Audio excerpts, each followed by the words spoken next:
Let's get started.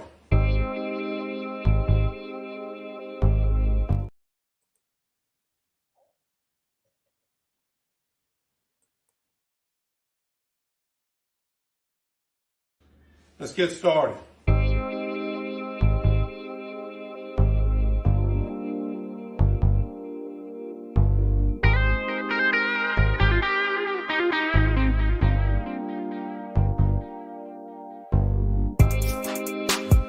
J.C. Sherbert. Woo!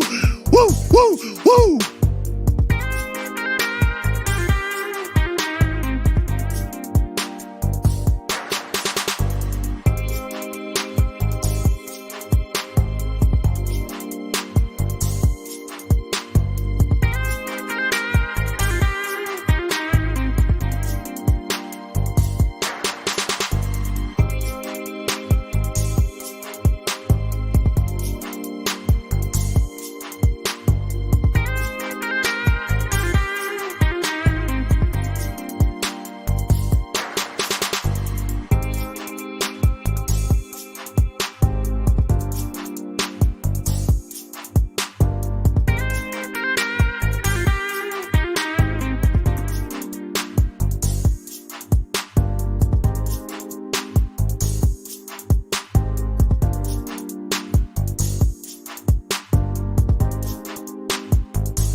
Gentlemen, may I have your attention, please? The show starts in 10, 9, 8, 7, 6, 5, 4, 3, 2, 1. Go. The electricity here in Columbia, well, has been buzzing loudly all weekend. Passion of the crowd in Williams-Brice Stadium is second to none. And the raid breaks out in Columbia. It is good! Gamecock fans, welcome home. See how it goes, but we'll be ready to go. It's time to root. Let's go, Carolina! It's gone! Touchdown! What a hit! He baked it in! Can you believe it? Gamecocks have won this game! Here are your hosts, J.C. Sherbert. Oh, watch him celebrate now! Phil Molinex. My wife doesn't like hanging around losers. And Jamie Bradford. I'm going to tell him, you look like you joined Duck Dynasty.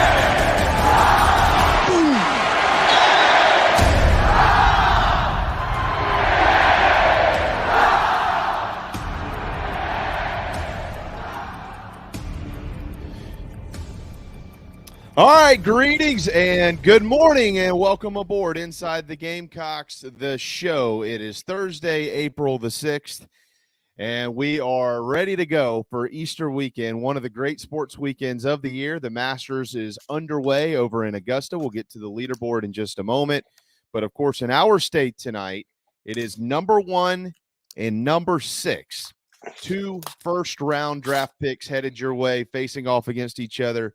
Paul Skeens with LSU, Will Sanders back in the rotation for South Carolina. So plenty to get to on that today. I also have a little bit of an update as to what the rest of the weekend may look like. I'll pass that along in just a minute. And how do you hit a guy like Paul Skeens? I asked an expert this morning, and I'll pass along the PG version of what he told me of how to hit this young man who's winging it in the triple digits from the Bayou. Phil will be in just a minute. I'm JB. Of course, that's JC. We're here until 1 o'clock this afternoon.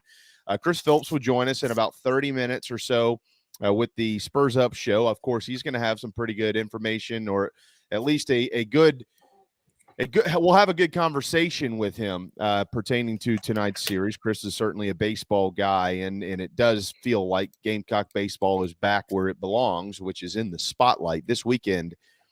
Whether or not this game is the spotlight in college baseball, Tennessee and Florida, certainly a top 10 matchup as well. But we all want to see how real is Carolina, and certainly this will be LSU's most difficult test on the road. We'll also be joined at the top of the noon hour by Meredith Taylor with McKellar Enterprises. She's a former golfer at South Carolina. She'll bring us her side of Masters coverage. And Michael Maness, former golfer at South Carolina. He owns TravelingCountryClub.com, whom many of you we know have signed up for, the coolest club in the Carolinas. He's caddied Augusta. Meredith played it. So they know. They know what's going on over there.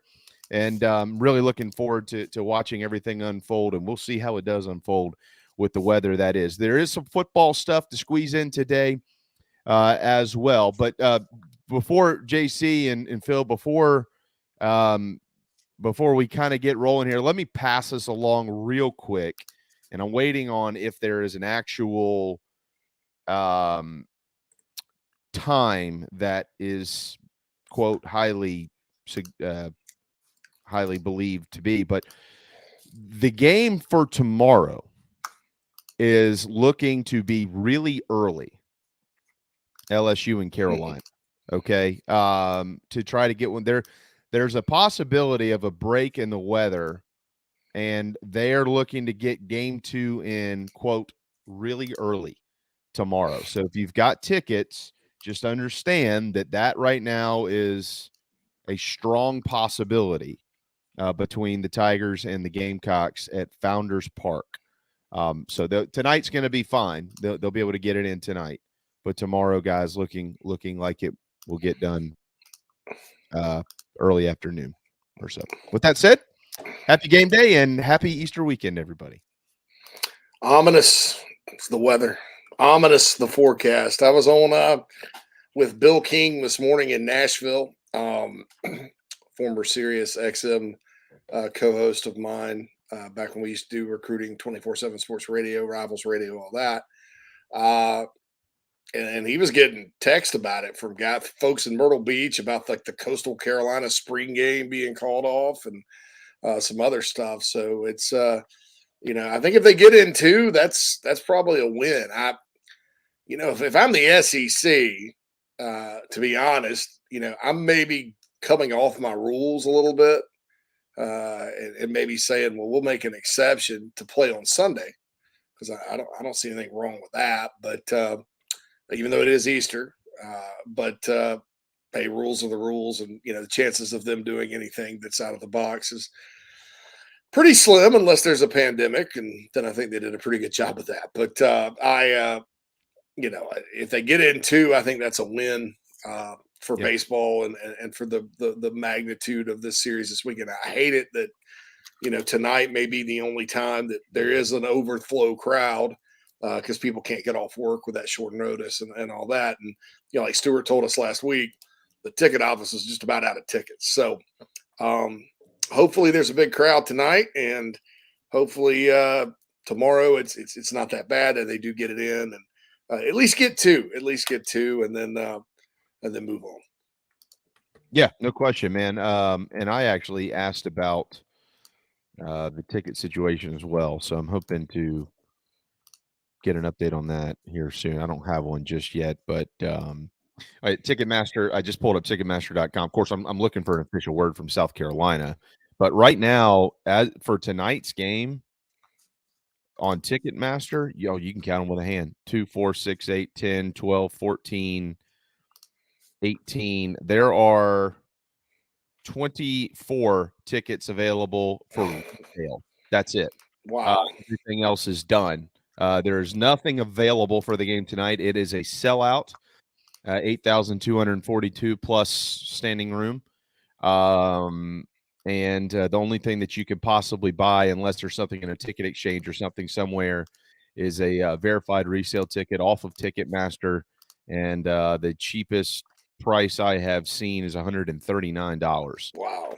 For one baseball game. Wow. $129. So hats off to Gamecock baseball. That's what it's all about. People might not like paying the ticket prices. I agree. I think that there are people on Ticketmaster that will rip you off. There's these robots and all these other doofuses out there that try to find a way to take money out of our pockets. That's why guys like Eric Church have constantly canceled these things in years past. But at the same time, the enthusiasm in the game tonight is there. And I hate to say it like this. I don't want this to come off smudgy, but if you didn't buy a ticket, sorry.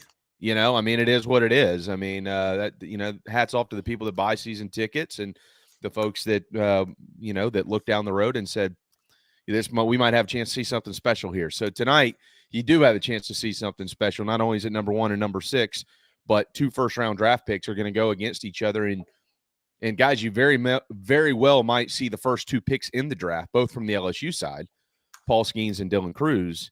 So there's a lot that Founders Park is going to carry into the game tonight. And I think, too, this is one of those things. I'm excited, to be able to listen to Derek and Tommy and certainly have our broadcast on TV. I'm glad that the SEC Network Plus will have, Dave and Kip. I'm not sure if Coach Lake's up there tonight or not. But this is also one of those weird TV things, guys, where when you have basically a top 5 baseball matchup, adjust your programming.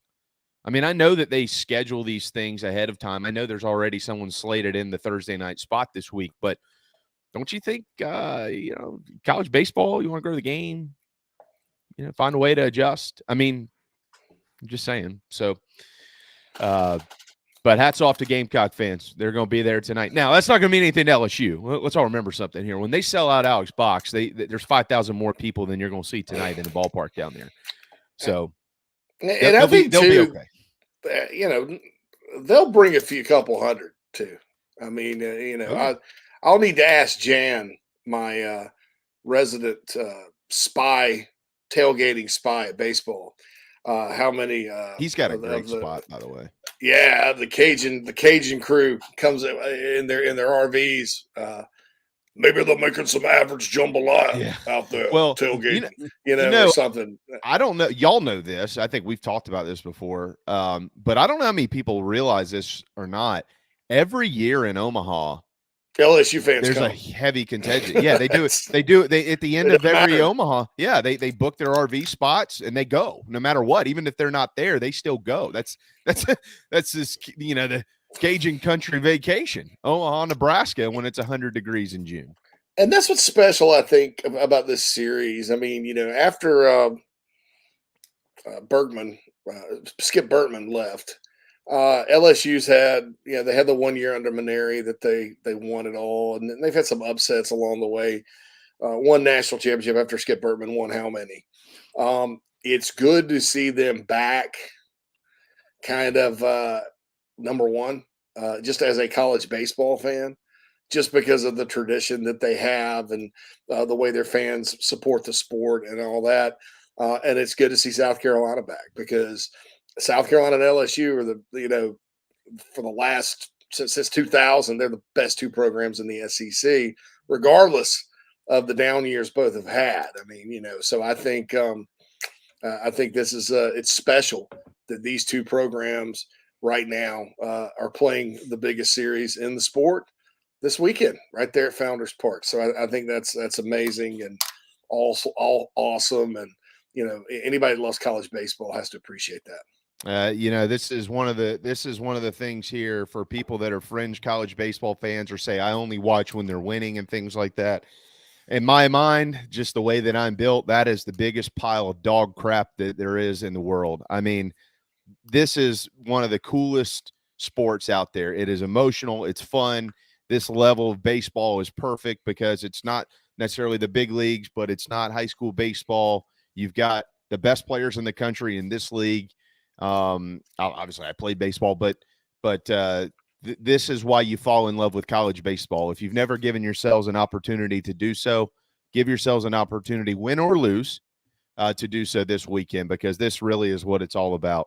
It's one of the coolest things out there. We are live in the Signorama Studios, the preferred sign partner of Gamecock Athletics. If you make it to the park tonight between LSU and South Carolina at Founders, you'll see their work everywhere.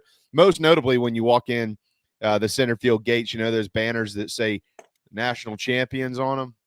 Yeah, that's Signorama for you in Columbia, and we appreciate Matt Vaughn and his team for their commitment to our program, but most importantly, for their commitment to community, state, and the University of South Carolina, because their work is absolutely exceptional. That's why we partnered with them. They make us better. Signorama, super. Signorama.com. I think, if I'm correct, 8 combined national championships in the ballpark tonight between LSU and South Carolina. 6:45 airtime for Derek and Tommy.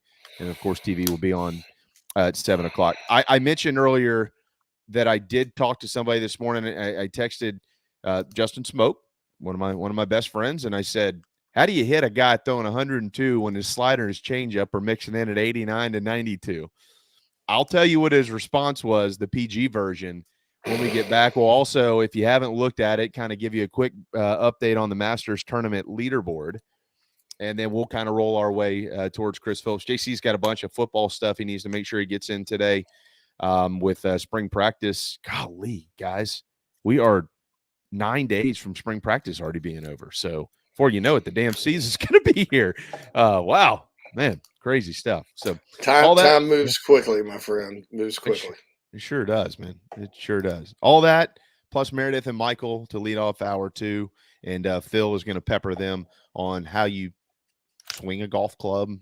Is a minus score better than a plus score? All those type things coming up here on Inside the Gamecocks, the show.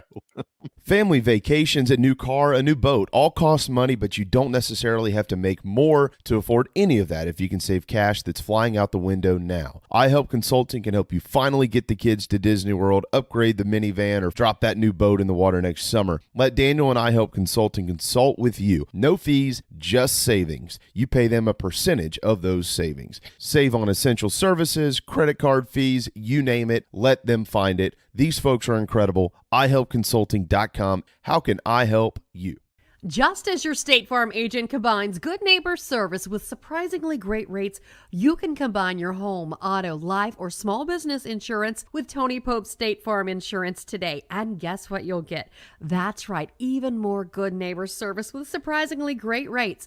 In fact, Tony Pope State Farm is your go-to agent anywhere in South Carolina, North Carolina, or Georgia for the service you deserve at the price you want. So try combining your home, life, auto, and or small business insurance today.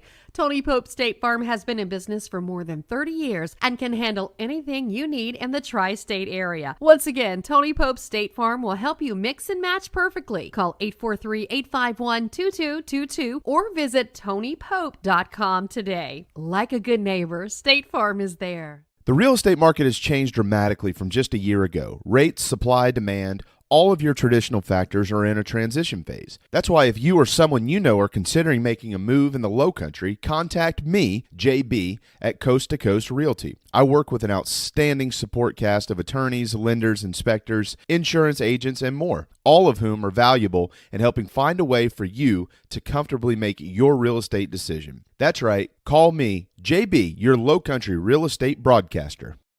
Traveling to cheer on the Gamecocks? Reserve your hotel stay with Fan Plans. Your booking supports Inside the Gamecocks and the Big Spur, plus you still earn your hotel loyalty points. Visit fanplans.com/inside the Gamecocks. What's up, Gamecock Nation? This is Jakar Moore from the DMV, and you are listening to the show.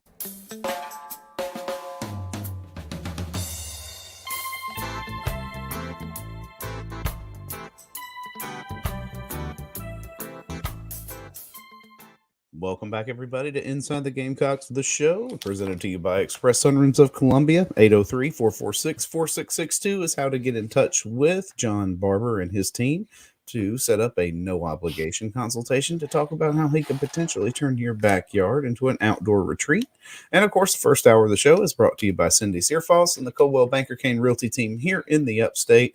Give Cindy a call. She's right here in Spartanburg, 864-414-5271 to talk about your upstate residential real estate needs. I just like the fact that Phil went with green today with the Masters teeing off. I thought it appropriate, right? Very good. Congratulations, Phil. You're off to a good start. You know the color of the Masters, so that's right. I'm not completely ignorant. I'm just inexperienced. Well, you know, it's okay. As a matter of fact, the leaderboard now has gotten a little crowded.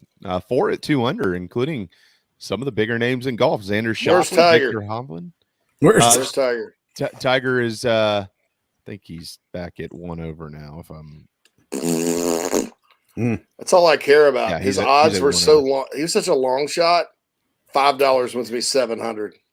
Yeah, Tiger. You can't ever count it. I mean, he's only 3 shots off the lead, but we'll just have to see how he gets around out there. Tiger. He bogeyed number 3 and just parred 4. So, but Tiger, once you get to the end of the first or the front 9, and then about the first 5 or 6 holes on the back 9 is where he'll score. So if he's going to score, that's where he's going to score generally.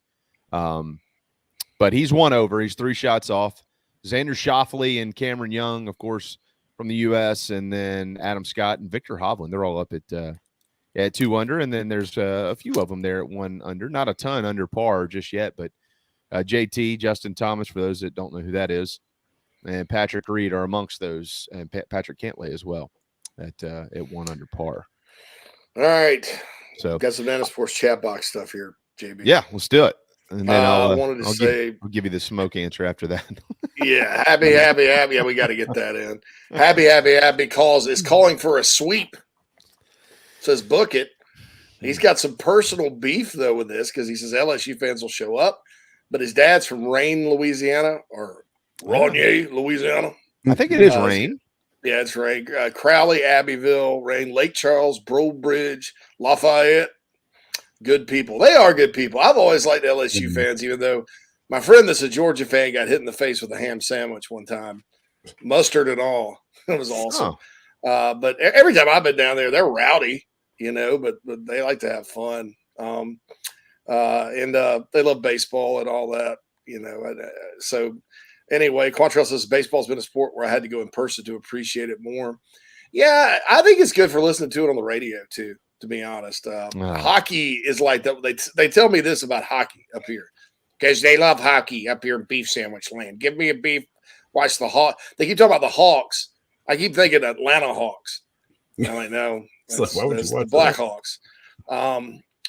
They say you have to go. And I almost went one time in Nashville to see the Predators, and I didn't. So I've never been to a hockey game. So I'd have a hockey jersey with my name misspelled on it, but I've never been to a game. So there we go. Never been to a hockey game. What kind of a poser am I? I have 2 hockey jerseys, including the infamous one, and I've never been to a game.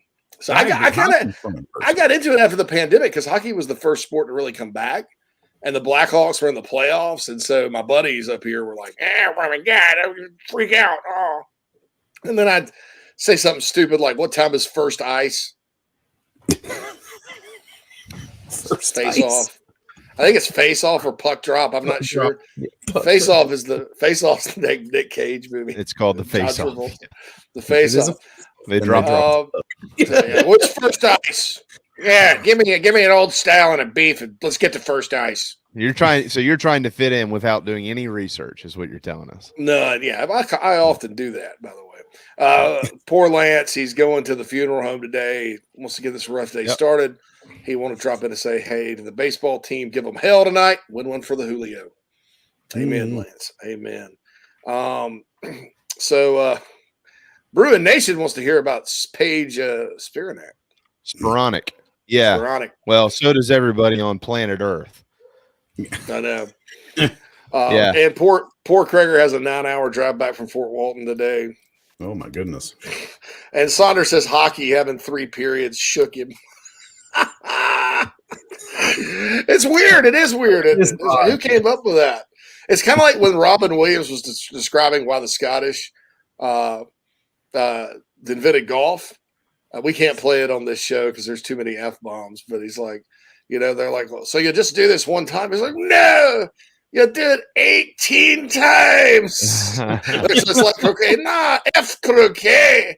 I'm going to put the whole way down there. I'm going to put up a little flag that'll give you hope.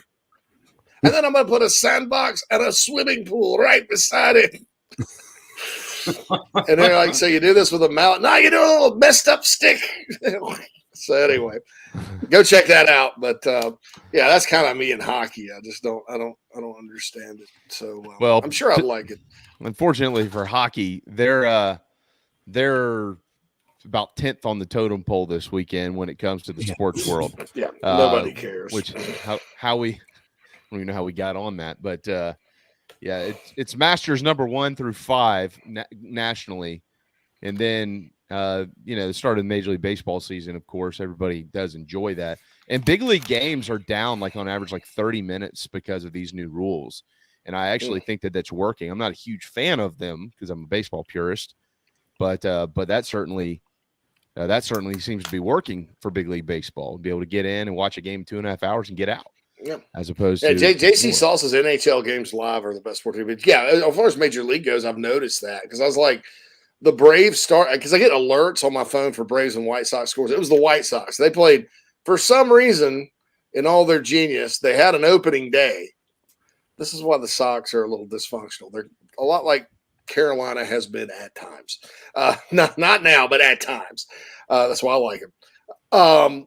So they played. They played opening day, and it was packed, of course. Then I had an off day. Well, that's everywhere in the big leagues. They played the same team the next day, and I'm like, well, at noon, and I'm like, and plus, of course, there were like 5,000 people there, because you're not going to get off 2 days in a row. But anyway, I have noticed because their alert came up and said we're starting, and then like it wasn't like two hours of change later, I got the final score. Like that was quick. So anyway, that's the big leagues are doing that. They've been doing this for a while. It's a TV thing. But yeah, I don't really understand that. I mean, this is for another day, but Major League Baseball, like they keep trying to make all these changes, which is fine. If you feel like if you're doing something in the best interest of the sport to improve it and grow it, I'm okay with that. You might make a decision that I don't agree with, but I really do appreciate the fact that there are people looking out for the sport of baseball. What I don't appreciate the fact is you're doing all this with having the worst TV contracts in professional sports. I mean, it is ludicrous that you cannot watch widespread baseball every night without having just the MLB network. How on earth in the South, unless you have one of three different carriers, you can't watch the Braves? This is supposedly like quote unquote the South's team, or at one point in time was America's team, and you can't watch the Braves? I mean, it just doesn't make any sense. Yeah, on a channel called Marquee Sports. Marquee Sports. How about that? And then, Sox are on NBC Sports Chicago, which is kind of in all those little. And like Bally has the Braves, they filed for bankruptcy. Yeah. So what I did was I plopped down the 140 down. I'm not going to be left alone this year by the Braves and have to like just follow it with the little graphics. The bring looks like RBI baseball from Nintendo, right? So I ended up plopping down the 140 down bucks. I said that's 162 games. It's less than $1 a game. And so I can stream it from my phone or my TV up here because we're streamers. But it's terrible, and it's not. to those of us like Phil and I, Braves and you, the Braves and Cubs fans that grew up that way, it's sad in a lot of ways. Yeah, because you don't, you don't get Harry Carey in the afternoon or the Braves at 7:35. Yeah, well, and everybody can keep lying to themselves all they want to, but the fact that the NBA and the NFL and the NHL have all these incredible contracts with network TV. Network TV is not a bad thing. It's not going away. People lie to your face when they tell you that it is. It's not. And they have all these contracts, and Major League Baseball doesn't, outside of the Fox game on Saturdays, a little bit, as the season rolls along, which is great. But, they give you all this. Well, none of the people watch it. We're losing money. And that's all. It's ridiculous. That's all hogwash. You can sell anything. And there are ways to do it. They just haven't been creative enough. Major League Baseball has not stood up to those people and committed themselves to it. You might lose some money up front, but you'll make it in the end. They haven't done it, and that's Major League Baseball's fault. So they leave all these teams to negotiate for themselves and do all these little networks and all this other. It's junk. That's crap. Where's the league? Where's the league? Or, Rob Manfred worries about all this stuff that doesn't matter. Step up and get the TV deals done, man. Like that's where we are. And if you can't get it on network TV, then you sign a freaking deal with one of these streaming services. You cut everybody's legs up from underneath them. You could do it. It's not hard. I mean, the damn CMA awards are going to Amazon Prime, for God's sakes. Like, you could figure it out.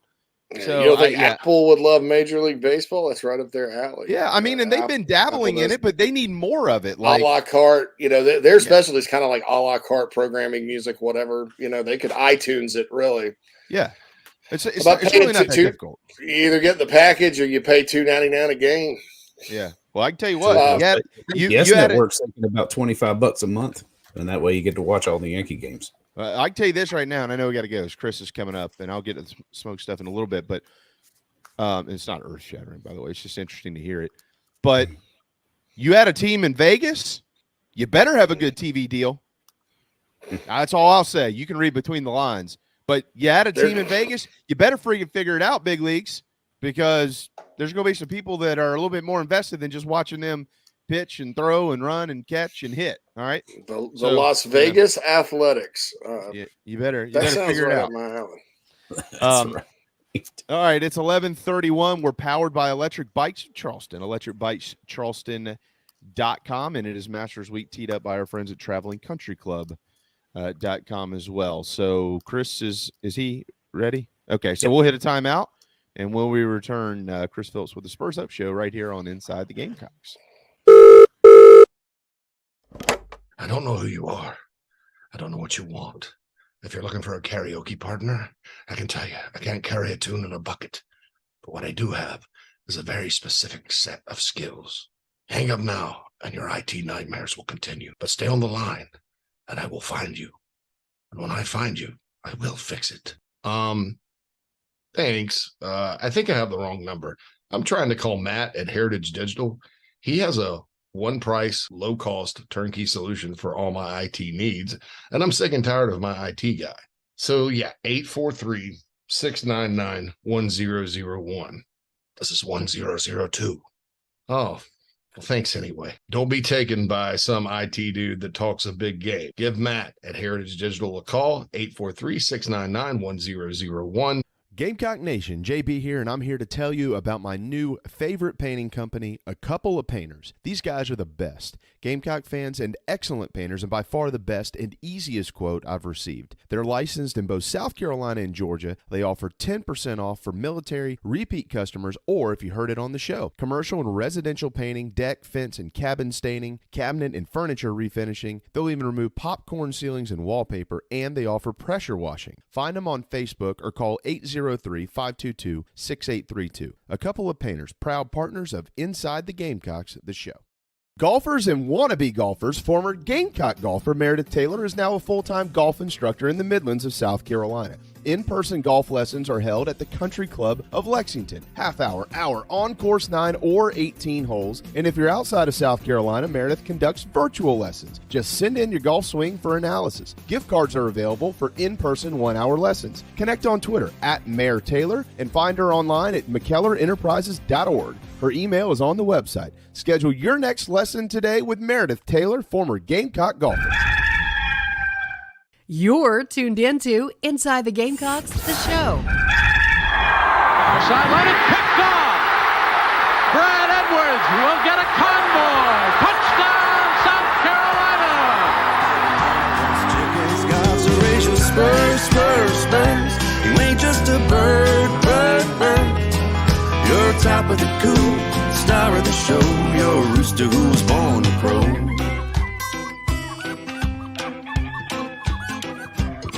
Well, I bet you wonder when you win or lost a step or two. Fell down the pecking order, couldn't fight like you used to do. Welcome back, everybody, to Inside the Gamecocks, the show, presented to you by Express Sunrooms of Columbia.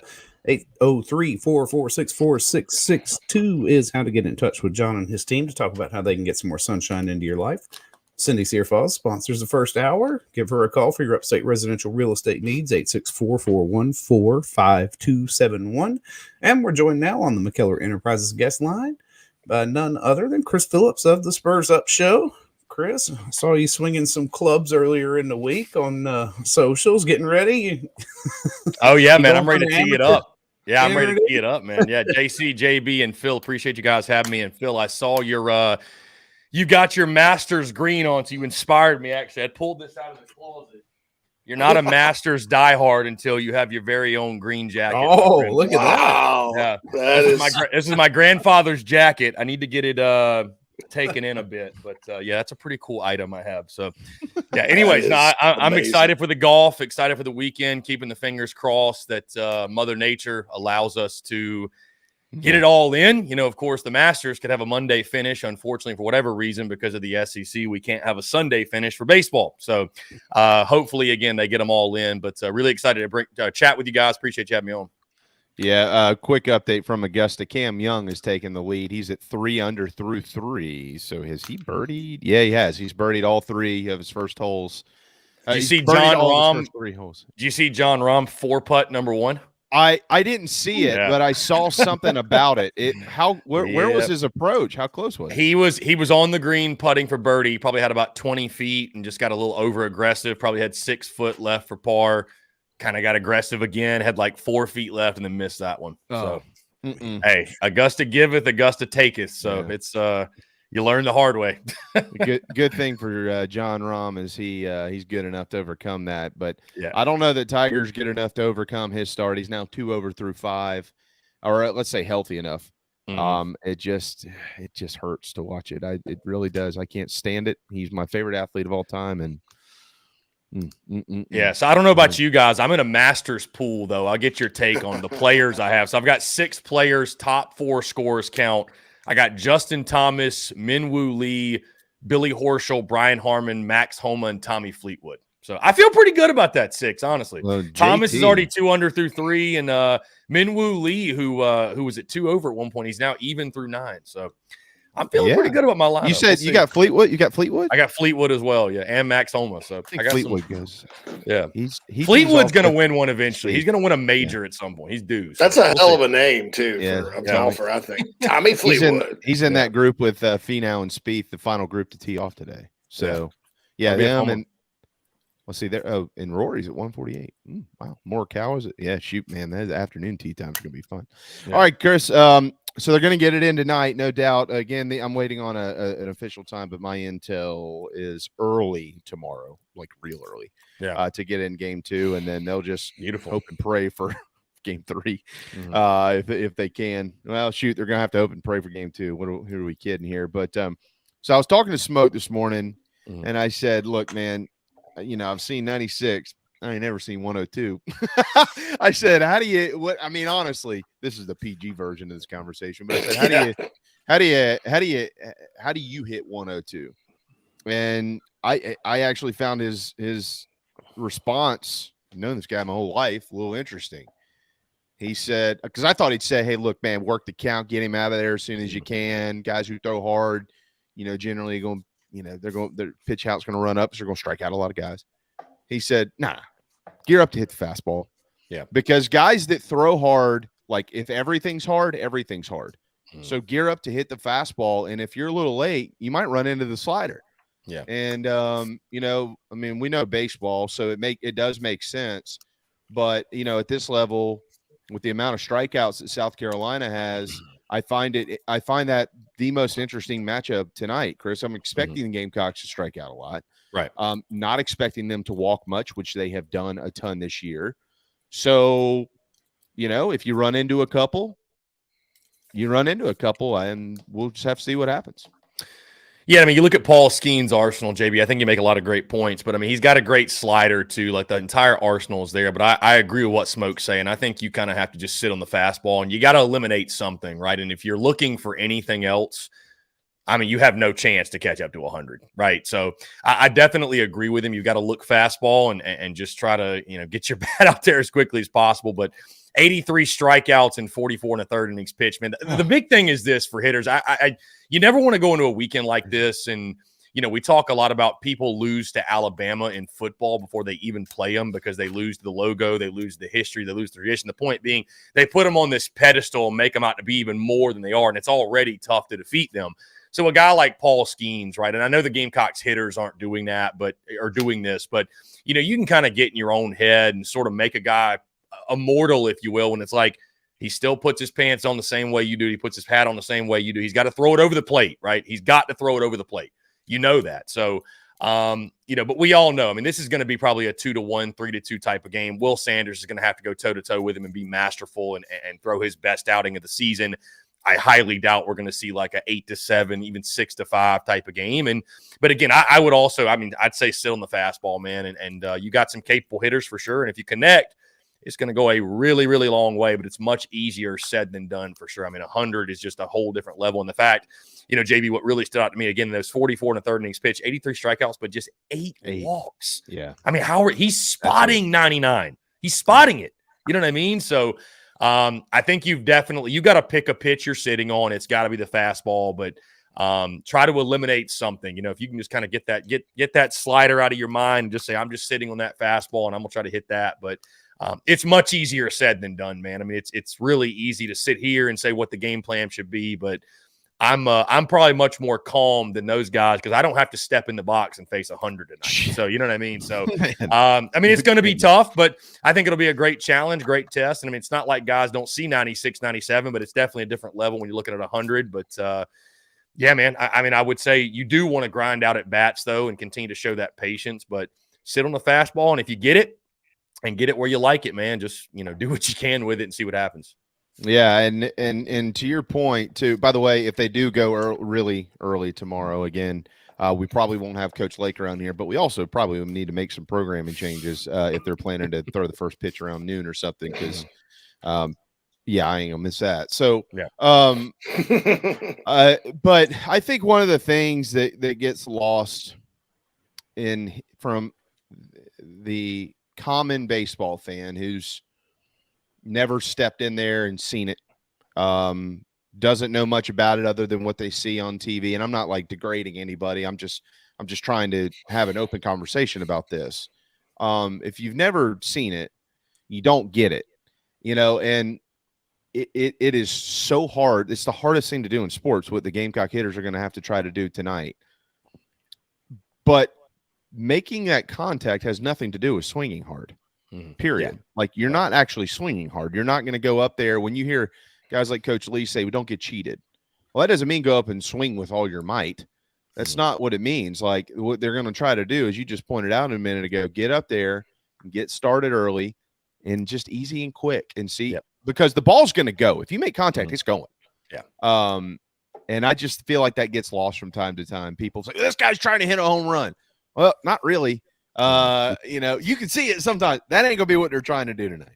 Yeah.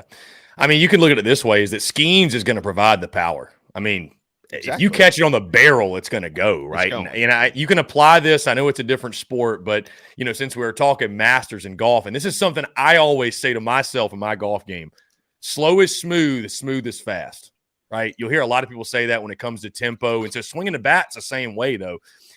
Maybe people don't understand, if you death grip the bat and you're trying to swing as hard as you can and muscle up, your swing speed's actually going to go down, right? Like you want to have a, slow, smooth, free flowing, let the hands just flow freely. And come through the zone. And again, that's what you want to do against schemes. You want to have quick hands over anything. It's, swinging with all your might is going to do nothing. Again, he's providing the power. And if you barrel it up, it's going to take care of itself. It's going to go a long way. So, and you got big, strong hitters already. I mean, a guy like Gavin Cassis or Ethan Petrie or Cole Messina, they don't really have to swing out of their shoes to poke one out, right? Especially when a guy's supplying 100. So I agree with you, JB. Just quick hands, man, finding a way to get barrel on it. I mean, the big thing is just limiting strikeouts tonight. Like you mentioned, I mean, you're probably going to strike out a lot, but everybody's striking out a lot against this guy. But, I mean, if you could have single-digit strikeouts tonight, I think that'd be a great achievement and just make their defense work and put it in play. Good things will happen, right? I mean, this is a Gamecocks baseball program that I know he wasn't throwing 100, but, look at how South Carolina defeated Garrett Cole way back in 2010. I mean, he was throwing gas, and there weren't a ton of hard hit balls. There were some, but you guys probably recall that game. A lot of times you just put it in play, and good things were happening that night. Maybe something similar could happen tonight. I mean, who saw 2010 Gamecocks beating Garrett Cole 7-0? I think the score of that game was. So, again, contact, putting together great at bats, and then again a masterful performance from Will Sanders. You just have to have it. He's got to throw well, or a masterful pitching performance from that entire pitching staff. You got to put it together, and maybe you can steal one tonight, and that would be huge. I mean, you talk about a loud win to open up the series. That'd be big time. Oh, yeah. Somebody just mentioned Petrie. And I just saw Gamecock, or JC, you retweeted it, but Gamecock Baseball had tweeted out that D1 Baseball has named Ethan Petrie the midseason freshman of the year nationally. This kid, man, I mean, you almost lose your words. I'm trying to remember a freshman.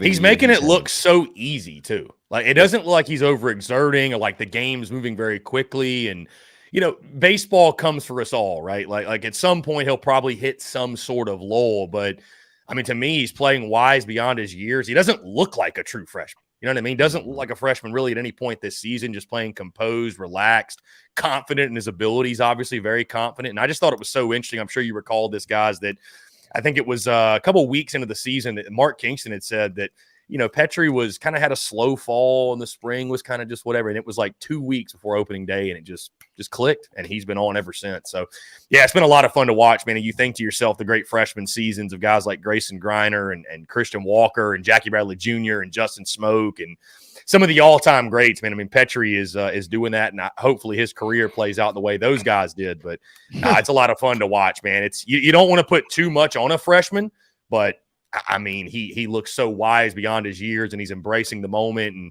he looks like he's just having a lot of fun out there, which is what you love to see. And also, by the way, he's got a ton of talent. So you combine all that, and you get sort of the results we're seeing.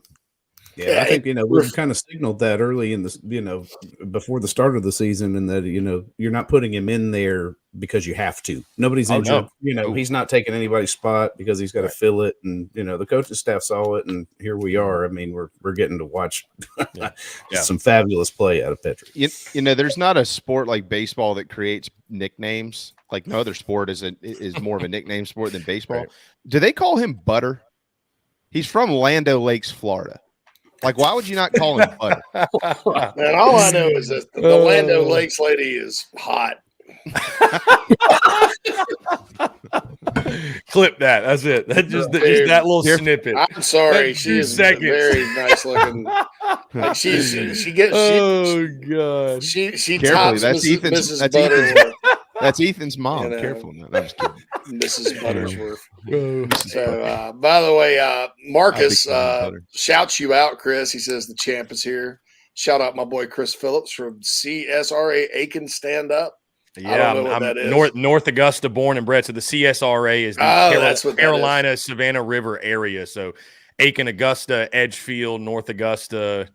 So nice. Shout out to the CSR. And this is a big week, obviously, if you're from that area. Again, I grew up in North Augusta, which is on, South Carolina and Georgia, separated by the Savannah River. North Augusta on the South Carolina side, for those who may not be familiar. I'm sure everybody tuned in is, but this is always a big week, man. Masters Week is huge. Everybody around that area is just buzzing. And I tell people Augusta, Georgia, for 51 weeks of the year, I'm not trying to throw shade here on the show, but not the greatest place in the world. But for a week out of the year, Augusta is the spot to be, man. It is electric for 1 week. I say amazing. That.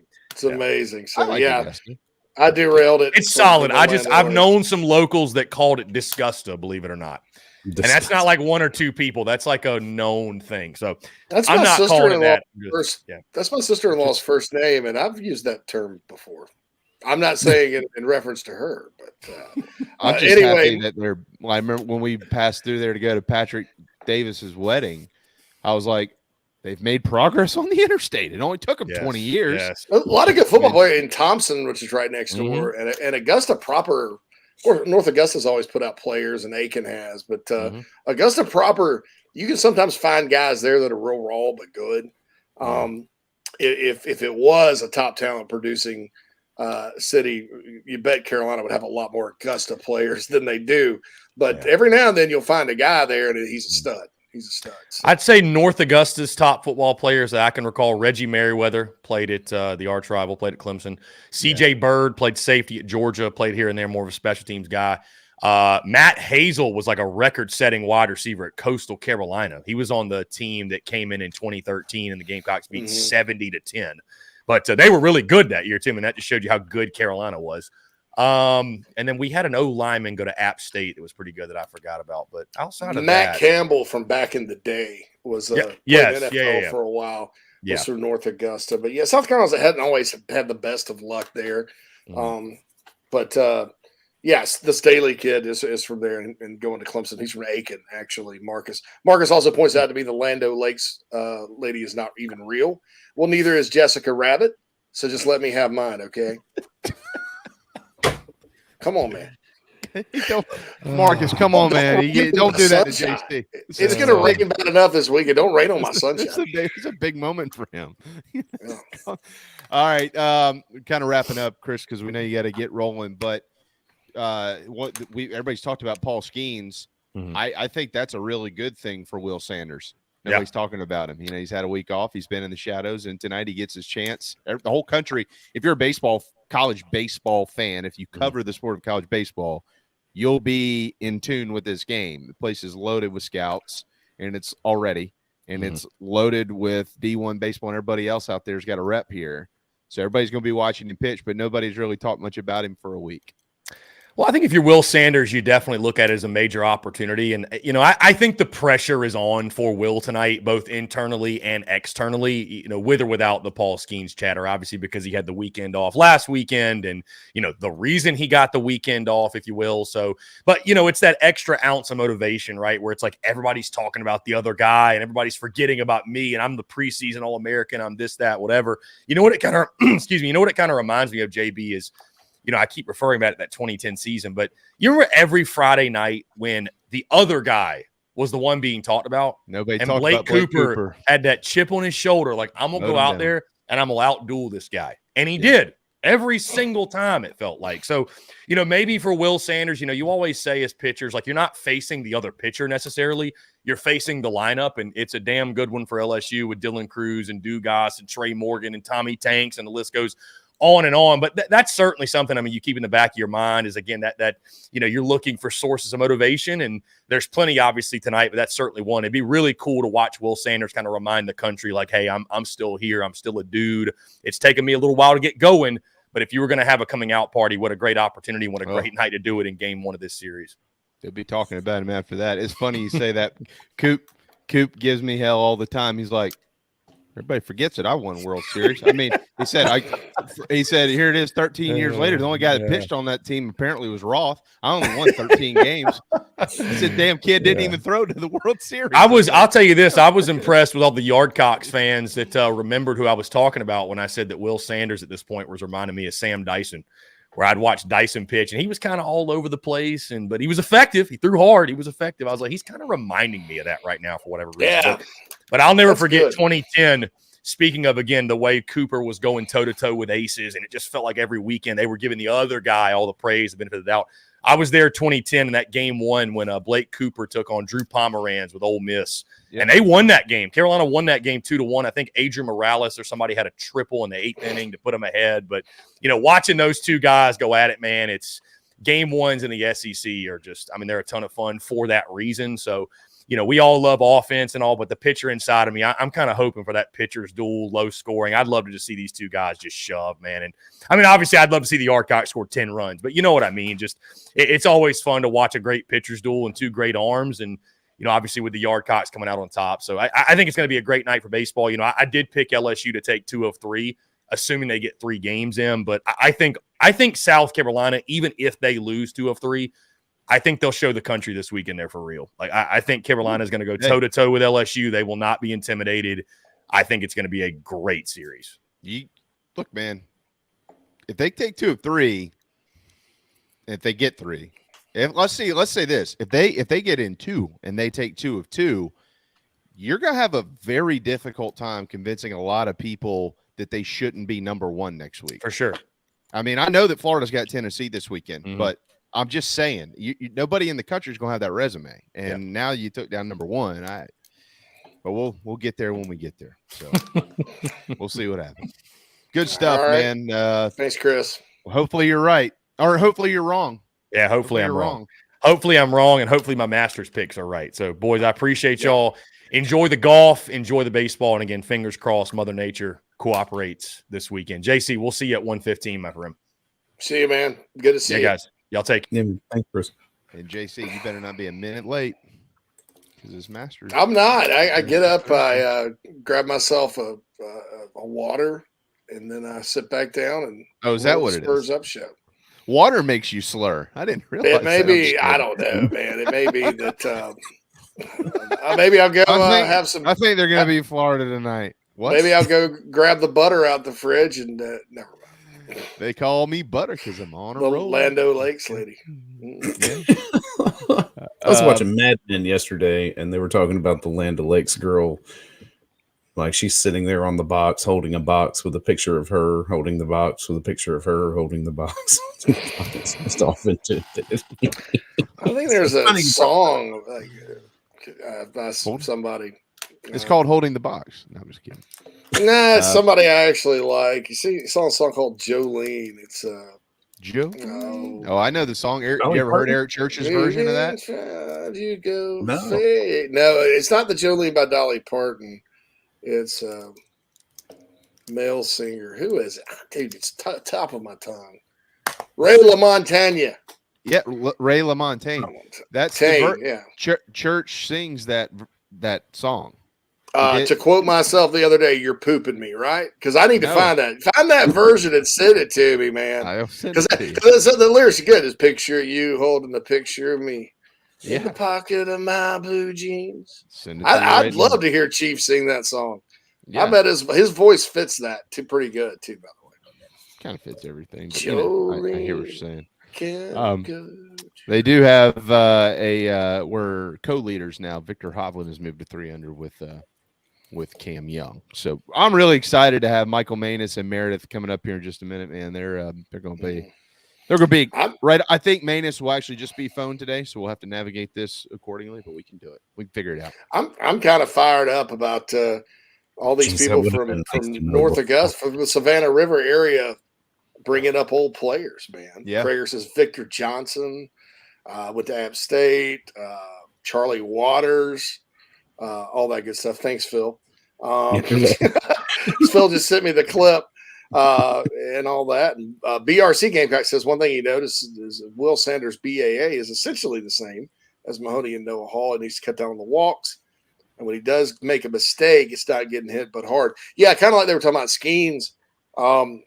Smoke was talking about Skeens. Guys that throw hard, it gets hit a long way. And I think Whittle and Stuart Lake both have said that about Will on the show. But yeah, thanks, Jamie. Jamie and Phil just both hit me up with that. But I'm going to probably start pre-gaming around 2 my time for the game tonight. So about 4, y'all can expect an emotional text from me saying thank you for sending me that. Singing song. Jolene with yeah, that'll be about the time Nat gets home too. She'll be pleasantly surprised. She's getting your time. That's 1 our time, and you'll be on with Chris at 1:15. So yeah, it's not water. So we confirmed it's not water. Yeah, no, what's going on here. Yeah, no, Phil, you're going backward, dude. I'm in front of you. I mean, I'm behind you. So that would be 3-year time. Yeah, you're right. Yeah, I can't math today. Oh, I do that all the time, man. I showed up for an interview one time in Eastern time, and it was like I had it wrong, and I was an hour later. Where were you? Sorry. Just blame it on daylight savings. Millie Vanilli says, "Blame it on the rain." That's right. I got Millie Vanilli and the Lando Lake. Killing it. Yeah. Yeah. I don't know anything about golf, so I'm just like the guy that's standing here. I did vote for pimento cheese over barbecue and egg salad. Really, I'm the egg salad man there. I like that. We even got the Master's egg salad recipe, which is delightful. Oh yeah, I like all three, but I'd have to go. I'm just a big pimento cheese guy, and you can't get pimento cheese in Chicago. Well, I'm a big fan of the cheese tray where you cut them in the triangles and you don't have the crust, and egg salad, pimento cheese, chicken salad. And they got to be on white bread. White bread, yeah. If it's not on white bread, you screwed the whole thing up. There is no doubt. Mom. No doubt about it. I mean, I can do that literally every time I see something like that. I'm like, I'm going to eat them all. This is going to be Quantrill says Georgia peach ice cream sandwich. Oh, I'm all over that. Peach ice cream. Good peach ice cream now. Some people make crappy peach. I like it in the churn, like you make the homemade ice cream. Yeah, like Chick-fil-A makes good peach ice cream. I agree. Great peach ice cream, actually. Everything they do is made with love and a blessing from the Lord. Talent, except for that weird cauliflower thing they were trying. Come on. That sucked. That was stupid. They They fired the person that came up with that. I'm pretty sure they probably did. Yeah. Yeah, that's the same person that wanted to open on Sundays. It's weird. I always want Chick-fil-A on Sundays, but I'm also glad they're not open on Sundays because they chose not to be. Hats off, man. So good, they don't have to.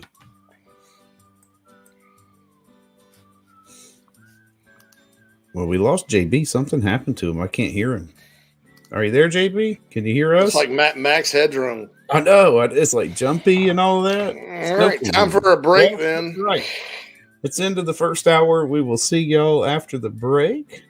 Coming up, Mike Maness, Meredith Taylor, and we'd already be out, but I can't find the damn button to click. There we are. Talk to y'all at the top of the hour. What's up, Gamecock fans? This is Pitcher Noah Hall. If you want some delicious food for your event, I suggest visiting nanasporch.com today to find out what they all have to offer. It's really good Southern cuisine based out of Charlotte, my hometown. I hope you guys go check it out. Go Cox and go Nanas. Are you looking to buy a new home? Kevin O'Connell with Union Home Mortgage is a local mortgage expert and Gamecocks fan servicing North and South Carolina. Whether you're buying a home, building your dream home with new construction, or turning your equity into cash, UHM's world-class service will ensure you find the perfect mortgage to achieve your home ownership goals. Call Kevin at 803-906-0244 or visit UHM.com today. Union Home Mortgage is an equal housing lender. NMLS 2229, LONMLS 1772182. Electric Bikes of Charleston offers the most fun you'll ever have on two wheels. The home of Oventon, Velotric, Magnum Bikes, and more, they sell to consumers all across the state and offer outstanding warranties and service after the sale. Their electric bikes are equipped with 5 levels of pedal assist plus a throttle, so you can ride longer, handle the heat better, but still get great exercise. Bikes are available for all ages and sizes. Visit electricbikescharleston.com or stop into their store in Mount Pleasant if you're in the Low Country. Electric Bikes of Charleston, powering Inside the Gamecocks, the show. Welcome to TravelingCountryClub.com, your modern golf club experience. Hey folks, this is Michael Maness, former Gamecock golfer, inviting you to play more golf with a membership to TravelingCountryClub.com. With over 40 courses across the Carolinas, our membership provides you with an affordable way to enjoy a club-like golf experience. From the mountains to the coast, we offer golf courses that will challenge all types of golfers, no matter your handicap level or level of play. Plus, we offer unique membership benefits not seen anywhere else as part of Traveling Country Club. In July, we're excited to bring to you the 3rd annual Plunder on Pawleys 2-day golf tournament, with rounds played at Caledonia and True Blue golf courses in the heart of Pawleys Island. Head to TravelingCountryClub.com to register for that event, and it is not exclusive to TCC members, but to become one, you can sign up and bring to life your golf game. Tee it up with Traveling Country Club, TravelingCountryClub.com, TravelingCountryClub.com, proud partners of Inside the Gamecocks, the show.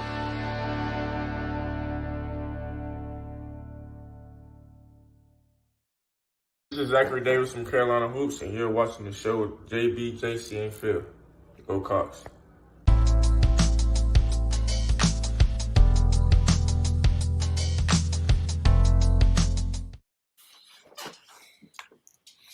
Welcome back, everybody. We still cannot hear you, JB. I don't know what's going on. Oh, no, Peter. Are you there? Nope. Go towards the light, Carol Ann. Carol Ann is in the TV. Oh, and he's gone. And he's gone. That's funny. And nobody's here that's supposed to be here, but we still Not get yet. him. No, We'll get him. Still Are waiting on Mary. they 15 after, Phil? Or 5 after? I thought it was 5 after. Okay, JB's back. Let's see if we can't hear JB. Let's see it. See, is that? Here we go. Something working? Oh, no. I think it's your internet connection. Yeah, man. Brother. You might have to restart your computer or something. Yeah. Yeah. Yikes. Because you're blurry and. Yeah. Yeah, because it's like you're grainy, blurry, and everything. You're like you're contacting us from outer space. That's right. You're gonna ask, you're the astronaut. Hi, how are you? Yeah, he does. He looks like he's broadcasting from the moon. JB's on the moon. That's interesting. JB, hope we get back, man. Me and Phil, we're the novices here. Yeah, that's right. Well, here, hold on. I found us an expert we could talk to. Welcome in, Meredith Taylor. Hello. How are you today? Are you kidding? This is my Super Bowl. I feel great today. Yes. Well, who should we be pulling for? What's that? Who should I have on my fantasy roster? Oh my gosh. Let me get a coin and flip it real quick. I figured as much. That's why I was like, and that's what makes it so compelling this year is there's so many storylines. It's going to be so much fun to watch. Everybody's been asking me, who are you picking? Who are you picking? I'm like, I mean, the big 3 in golf right now, world number 1, Scotty Scheffler, who won the Masters last year. World number 2, Rory McIlroy, who's playing amazing right now. World number 3 is Jon Rahm, who's won already this year 2 or 3 times, right? And then you have that next tier down with not even next tier down, but Jordan Spieth, who's won at Augusta, always plays well at Augusta. He's coming in to this tournament in form. Max Homa has been winning as of late and has very little flaws in his game. Xander's off to a great start. Justin Thomas is playing well early. I could see him getting a green jacket at some point. Is it going to be this year? I don't know, but I'm really looking forward to the coverage. Yeah, no doubt. Well, let me see if I can't bring JB back. Can you hear me now? We also have Michael Maness joining us as well. There he is. All right. So now we're one big happy fan. We got a quintet now. That's amazing. Yeah. All right. Good. Yeah, I have no idea what happened. There was nothing that was done from any other time. So it's the gremlins. You fed that mogwai after midnight, man. Happened to me 3 minutes before the show aired. The hamster got tired. So that's right. We had to get him moving. So Meredith's here. Michael Maness is here. Michael is the owner and proud alumni of the University of South Carolina, but owner of TravelingCountryClub.com. Of course, we talk about that every day. He will be on video tomorrow, but today he can't be. But we're glad to have him and glad to have Meredith. Michael has actually caddied in Augusta before Meredith has played the course. So they're going to be able to give us a little bit more insight than any of us could possibly pass along to you. And we know that so many are golf fans. But without further ado, the owner of Traveling Country Club, Michael Maness. What's up, man? He's muted. Turn his mic on. Yeah. I can't. There you go. There he is. What's going on, man? How y'all doing, everybody? Thanks for having me on. Well, thanks for what you do for us, first and foremost. We're going to let you kind of fill in the gaps with Traveling Country Club here in just a little bit. We know that there are some members who have come from us, and we certainly appreciate that. I am one of them. We've been calling it the coolest club in the Carolinas, so hopefully that continues to stick. But let's get to Augusta real quick. Before we get to the leaderboard, you've been on the course. You know it. Describe it for us. Yeah, It's amazing. I mean, it's such an amazing week. I've been on it kind of every facet there is, from playing in college and caddying in the 2010 and 2011 Masters and all that. So, I mean, you talk about a day of days. Today's, with the weather this week, it's probably going to be one of the best there is, and that's exciting. I know there's a lot of energy around it. I haven't had a chance to look at the pin positions today. Usually you can find that somewhere on the Instagram, but unfortunately I hadn't had time to. But with the conditions and the week we've had, I mean, I think they're going to have an optimal scoring day. I saw some scores were pretty low early. So, that's going to be a fun day to watch golf. I can tell you that. Who did you caddy for in 2010 and 2011? I caddied for Bill Haas. I worked for Bill on tour for about 3 years, kind of in between the little playing stint I was doing back then. So, well, and just so we know what type of caddy you were, where did Bill Haas finish in 2010 and 2011? Man, you're going to test me. You're testing my memory now. So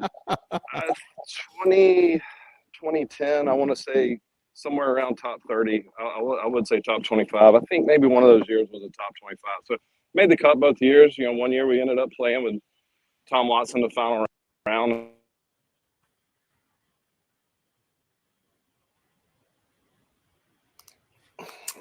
Gremlins. Still back.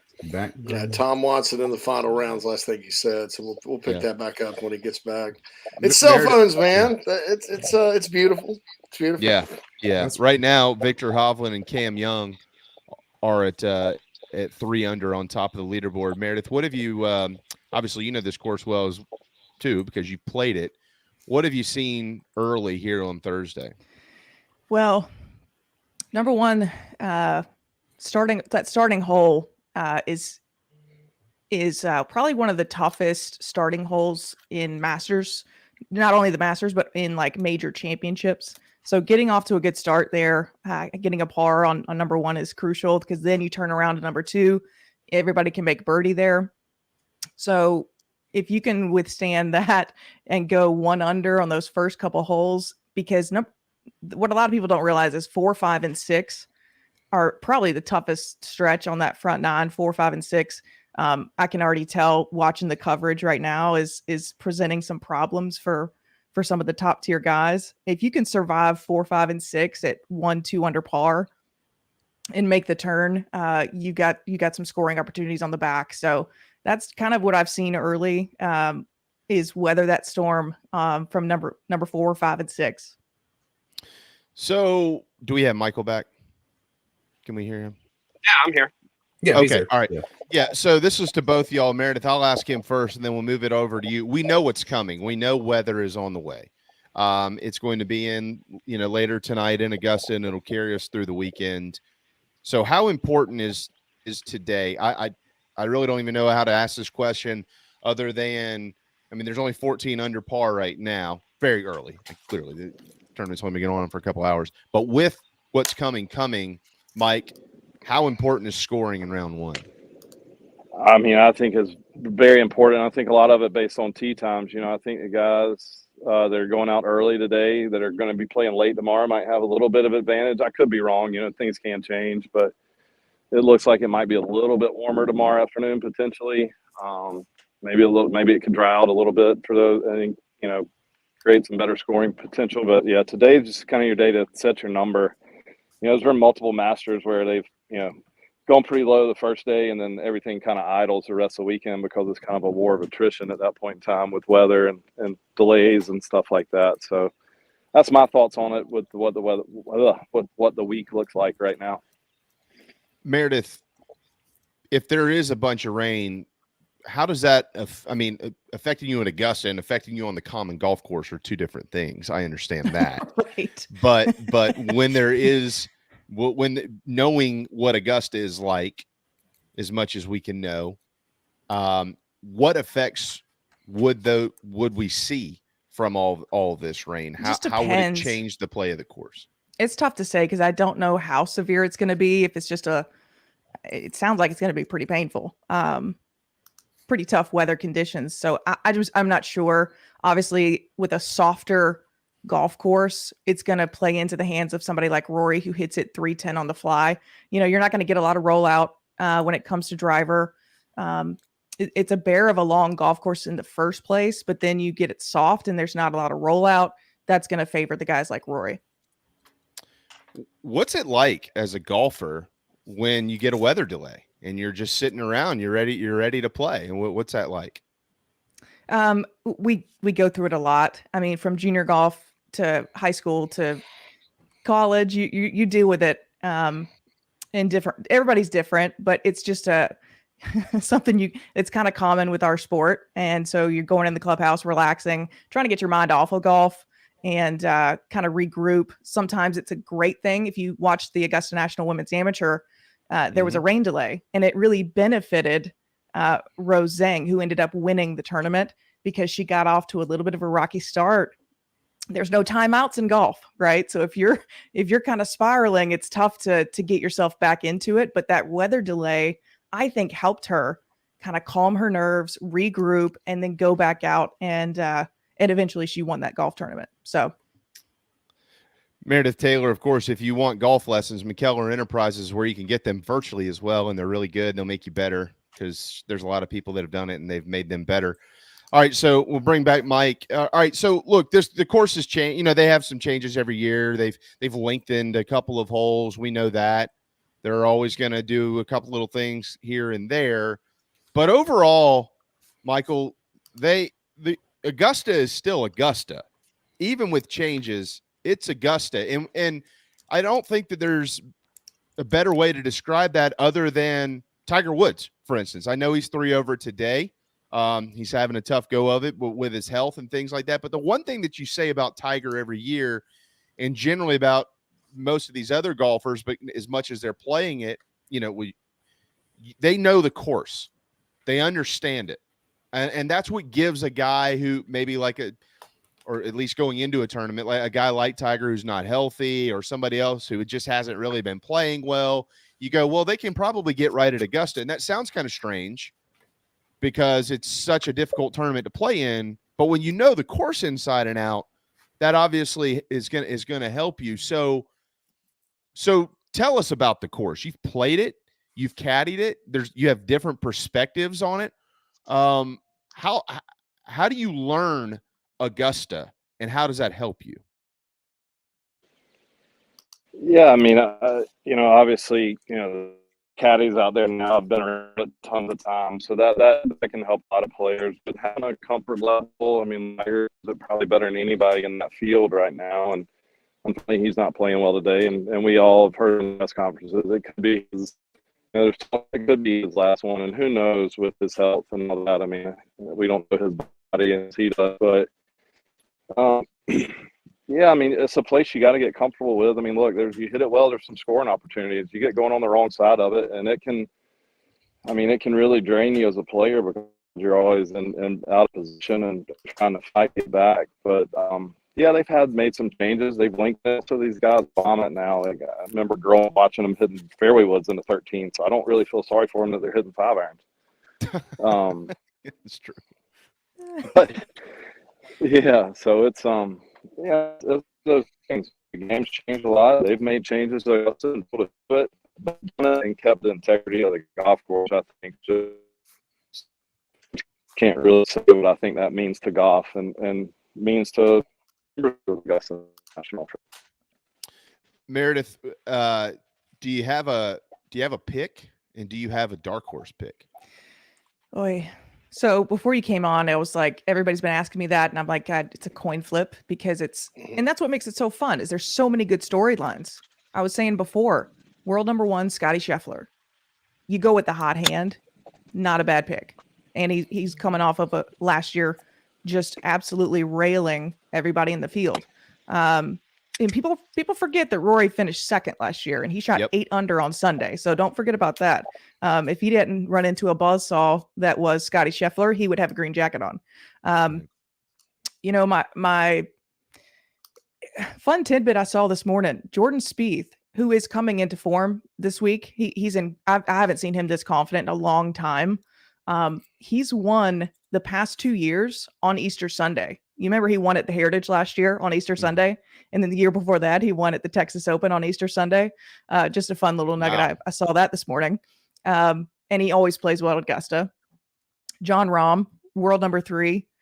Rory being world number 2. I mean, there's so many guys that have an opportunity. It's just getting off to a great start. Just like Michael said, today's the day to get after it, or you're going to get left behind. I think you've got to get 4 under par, get on that first page of the leaderboard on day 1. And honestly, make as many birdies as possible today, because you're going to have to withstand some tough weather. And so today's the day to go get as many birdies as possible. So you're taking Spieth, is what you're telling me. It wouldn't surprise me. My head says Scotty. I probably would go with Rory, but it's not a bad pick to go with Spieth either. Justin Thomas having Bones on the bag. People who don't know, Jim Mackay, his nickname is Bones. So he's been on the bag for a lot of Masters champions. And like Michael said, having that as your guide on your walk around Augusta National, there's nobody better. So you cannot count out Justin Thomas. He's playing well early, I see. So that doesn't shock me. This could be his year. I think he's going to get a green jacket. I just don't know if it's this year. He just dropped a shot. He did bogey 5. So he birdied 2 and 3, bogeyed 5. So he's 1 under. And he's on the 4, 5, and 6. If you could be even par at the end of the week, but on 4, 5, and 6, that'd be an incredible jump on the field. Well, one of the things we're definitely going to get more into tomorrow when we can actually see Michael is how important having a good caddy is, not just in golf. We know it's important, but at a place like Augusta, and obviously he did it twice for Bill Haas a couple of years, or about 10 years ago or so. Michael, who is your pick, and do you have a dark horse? So my pick, I haven't been on him this year, but I am now. I just think he's better than anybody else at the moment, is Scotty Scheffler. Yeah. A dark horse is a guy like Tom Hoagie. I think he's played really good throughout the year. Seems to make a lot of birdies. I obviously don't know how he's playing today. I was really pulling for Tiger. I thought he was swinging at it pretty good. Obviously, he's gotten off to a rough start, but you never know. There's a lot of birdies to be made around there too at times. So, yeah, Hoagie, he tees off in 3 minutes. So he's actually with Phil and Siwoo Kim, and that was going to kind of be my final thing today. So this is the first time ever that we've got the live golfers in the Masters. I mean, they're the same golfers we've seen every year, seen players, but they've got that live thing attached to them. And I did see earlier that somebody mentioned in our Nano Sports chat box that with Tiger and Phil, things have changed, the injuries, the age, the rivalry is kind of dissipated, and that there needs to be a real rivalry back in golf. I think they have a rivalry in golf. I think it's the live golfers versus the PGA guys who have said thanks, but no thanks. I know that most of those guys still get along, but I think that's a rivalry. I mean, this isn't like football, so I don't anticipate seeing anybody fighting on the course or anything this weekend. But Michael, is that, can you feel that when you're out there, like this group of guys who's like, they've kind of broken off, it almost seems like, but here they are able to play in the Masters. This was a big thing last year, remember? Will the Masters let these guys play or not? Well, here they are. They're playing as live golfers. I mean, I don't know how much insight you can provide into that, but at one point in time, this was something that was thought to maybe be a fracture in the sport of golf. Yeah, I mean, since I've been out of it for a while, I can't provide a lot of insight other than what I've listened to and heard. But, I think you take it, like, from what I've read about the Champions Dinner, Phil didn't say a whole lot. So I'm sure it's going to be awkward playing with a guy that doesn't really talk a whole bunch. But then you got the other guys, with DJ. I think he's still pretty good friends with the guys that live in South Florida, and I'm sure they talk. I mean, he said in his interviews, he's just still playing golf. So I'm sure there'll be some parts of it. They've obviously been around each other all week now, so maybe some of that's worn off. I mean, who knows what the media is kind of playing up and what could happen throughout the weekend if some of those guys are playing well. So I think some of that's something to think about, Yeah, absolutely. Well, the one thing about the media is we always know it's controlled at Augusta. So they won't let it really get out of hand. By the way, speaking of villains in golf, Bryson DeChambeau doubled number one. So he is 2 over through 3. What do you think about that, Meredith? I mean, again, last year, let's not be short-sighted here, because last year this was a major conversation throughout the year. Should these guys be allowed to play in the majors? Well, they are, and they're here. And I mean, I'm sure it's mostly cordial, and and a lot of those guys are friends, but there also were guys at times too saying, thanks. Yeah, I mean, it's probably like Michael said, it's probably more media driven than anything. I think those guys have been playing golf with each other a long time, and like you said, Augusta National is not going to put up with anything crazy, or you won't be invited. So it's going to be very, very calm. I wouldn't see any drama, but maybe internally, the PGA guys want to get the green jacket over the live guys. Of course. I mean, everybody's a competitor. That's just how it is.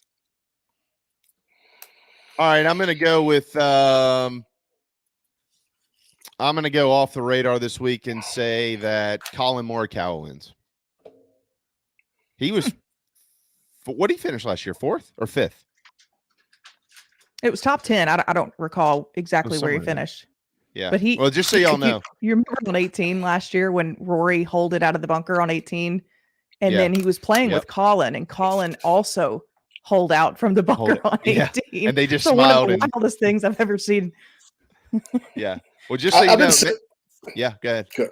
I was sitting there taking notes because obviously I don't know. I texted Meredith the other day. I said, "Hey, give me some winners," because in Illinois, sports gambling is legal. I have the Barstool Sports app right here, and every person you guys mentioned, I sit there and I'm like, "Oh, I'll put $10 on this one. I got 5 on that one." So I got these long shots here, and I just want to let Max Homa, Craig said. Homa. There you go. And so I did, I did $10 on Tiger the other day before it started. So I think you've already lost that. Michael. I'm with Michael here. I never count him out, man. You never count. I'm one of those Tiger Woods homers. But anyway, don't put any money on Kevin Na. He already had to withdraw. So. My biggest bet though was on Rory, because I think no matter what Mare keeps saying, she keeps mentioning him over and over and over. So I think if you had to pin her down on one pick, my guess is it's Rory. And I'm reading the tea leaves because I like my gambling budget here. I like to increase that, so that's why I'm doing. So I'm gonna guess that's who she thinks is going to win, and act accordingly. Who did Maness give us? Who did he tell us? He said keep an eye on Scotty. I mean, you can't go wrong with Scotty. No. And he mentioned Max Homa too. All right, before we let y'all run. Hey, Michael, we do our best for you, obviously, with Traveling Country Club. It is so awesome. But tell us about it in your words and why people should be a part of the, quote, coolest club in the Carolinas. Yeah, so, I mean, it's it's a neat thing. It's for anybody looking for membership-like qualities, but ability to play a bunch of golf courses. I mean, we host, 3 tournaments throughout the year. We have Friday leagues. We have Thursday night leagues. I mean, if you want to be part of something and meet a bunch of people that share the same love for golf, that's kind of my pitch is, come join us and have fun. It truly is something different, but, it's a network of people that love the same thing. And that's what it was built on is golf, just loving golf and going that route. So, yeah. Yeah, and we'll talk about it tomorrow too, but the tournament coming up this summer is going to be a lot of fun. Y'all just added Mount Mitchell Golf Club into the mix as well. There's just so much good stuff going on. It's if you play basically one round of golf, this sucker's paid for itself every month. I mean, it's a steal. So, yeah, travelingcountryclub.com. Yeah, no doubt. Travelingcountryclub.com. And we'll let you run on that note, my man. Tomorrow, don't be late, 12:05, okay? There you go, Michael Maness with Traveling Country Club. I'm with you. I won't be. Thank y'all. Thank you. There you go, the owner of travelingcountryclub.com, Michael Maness. And Meredith, before we let you run, for anybody that wants to improve their golf game so they can play golf in the Carolinas by being a member of travelingcountryclub.com, how can they do that? McKellarEnterprises.org. That is my website. I do virtual lessons. So I've got clients all over the Southeast. I just added some clients in Arkansas and Texas, but also in person here in South Carolina. I've had people drive down from Charlotte actually and up from Mount Pleasant to get in-person lessons, but it's been a blast. I'm having so much fun, and apparently everybody's really enjoying it. I've got a lot of testimonials coming in of, low rounds, career best, and so I'm having a blast. Wow. Nice. That's amazing. Man, That's we're amazing. really proud of course, we rocked the gear. Jamie's got Thank that you. on. I appreciate that. Morikawa is going to win. Yeah, he's made 3 cuts. He went from 44th to 18th to 5th. He's going to win it this year. It's just a natural. Yeah, no doubt. Okay, there you go, JC. $5,000 on Morikawa. Oh boy. Meredith. Got it. It's probably doing it long right now. Oh, I got good. you, bud. $5,000. But if you win, I get something. It's a lot more fun just listening to other people than me trying to analyze like a football game. And I'll give you some more I'll give you some more on Colin Morikawa. This is a second shot golf course, and Colin Morikawa is one of the best ball strikers on the PGA Tour. So that's not a bad pick at all. He's phenomenal. Make it $6,000. There we go. Hey, I got you. That's the stuff. That's the inside I love. That's awesome. So it's really cool. Well, tomorrow we'll be able to go a little bit deeper into some of this as well after we see one full round of golf, and some of the tournament talking points will begin to kind of shape themselves, Meredith, as you know, with what's going to happen with the stars and what's going to happen with the weather, of course. Yes. So we'll certainly get into that, and we'll be able to actually see Michael Maness tomorrow, and we're going to have a lot of fun. We'll also maybe be able to celebrate a Game 1 victory for the Gamecocks over Let's go, boys. LSU tonight at 7 o'clock. Meredith, thank you as always. We have been doing this now for since 2019 at Country Club of Charleston. 5 years. Yeah. Well, we've been doing major stuff together. That still is the greatest week ever. So much fun out there at the women's U.S. Open. That was so much fun. All right, we'll see you tomorrow. You got it. Y'all have fun. Thank you, Meredith Taylor and Michael Maness, 2 of our partners, but we're lucky because they're also pretty good golf people. So tomorrow, I want him to tell some stories. He will. Yeah, we'll let Meredith give us a little bit more insight as to when she played Augusta too. And then, but also it'll be really neat to have Michael kind of tell some of the stories as he walked Bill Haas around Augusta National for a combined 144 holes. Tied for 26th in 10 and tied for 42nd in 11. That's not too bad. No, you take that. It's pretty good, as a matter of fact. Yeah. All right. It is time for a timeout. Again, powered by Electric Bikes of Charleston. You can get around Augusta real quick with one of those. 28 miles per hour, although they won't let you ride that on the course. So don't try it. It'll be confiscated and you'll be thrown in prison. Electric Bikes of Charleston, they come from all over the state. Just as Meredith mentioned, they go to the Midlands to see her. They come to the Low Country to see Michelle and our friends at Electric Bikes of Charleston in Mount Pleasant. ElectricBikesCharleston.com. Get outside this spring. Spend your tax dollars wisely with our friends at Electric Bikes of Charleston. All right. Still, obviously, some baseball to touch on with what's happening tonight, but it's a big day on campus for Gamecock football. I'm going to shut up when we return, and JC, the floor is yours, my friend, right here on Inside the Gamecocks. Yeah, some big-time visitors. Monterio, Hardesty, and Sterling Lucas met with the media today. Hardesty was asked about the running back situation. Doesn't seem upset about it, or worried. So that's kind of aligns with what I've been told. And some other stuff. So we can talk about that. Good. Hang tight. We'll be right back. If you're in the upstate of South Carolina and are in need of residential real estate services, Cindy Bass Searfoss of Caldwell Banker Kane is for you. Ask her about the village at Creekside, all of her listings in my hometown of Spartanburg, South Carolina, right there on Daniel Morgan Avenue, married to a lifelong Gamecock fan. And many of our listeners have already bought homes from her and been 100% satisfied with the detail and care she uses. Cindy Searfoss, 864-414-5271, Caldwell Banker Kane in the upstate for your real estate needs. Coach O here, and when I'm not eating average jambalaya or celebrating endless summer in Destin, I like to eat pimento cheese straight off the bucket. And the only pimento cheese I like to eat is from Nana's Porch. It's award-winning. It'll melt in your mouth. It's good on a cracker. It's good in a bowl. It's good on a piece of bread. Also, don't forget Nana's Porch has a hell of a food truck. It's award-winning as well, and they're here for all of your catering needs. So get online, nanasporch.com. It's good. Coach O signing off. Endless summer. Go Tiger.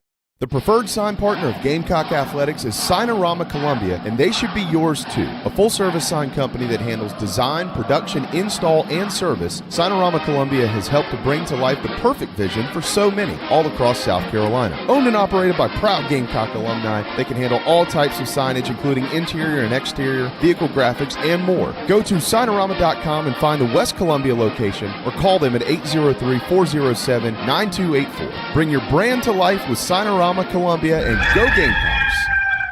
Hey man, are you sick and tired of your business computer guy? Yes, he takes forever to call me back and doesn't always respond to the requests. Yeah, same here. I'm paying him good money. I constantly have issues, and I'm worried he's not backing up my network and securing it properly. You know what, Phil? Let's ask Stone Blanton. Hey, JC and Phil, if you want a solution to your IT problems, give Heritage Digital a call. Our boy Matt Odom has a low-cost, one-price solution that will get you running right. Call 843-699-1001 or heritagedigital.com and ask for Matt. He will hook you up today and tell them Stone sent you. This is freshman All-American Nicky Memorial of the Carolina Gamecocks, and you're listening to The Show with JC and Phil.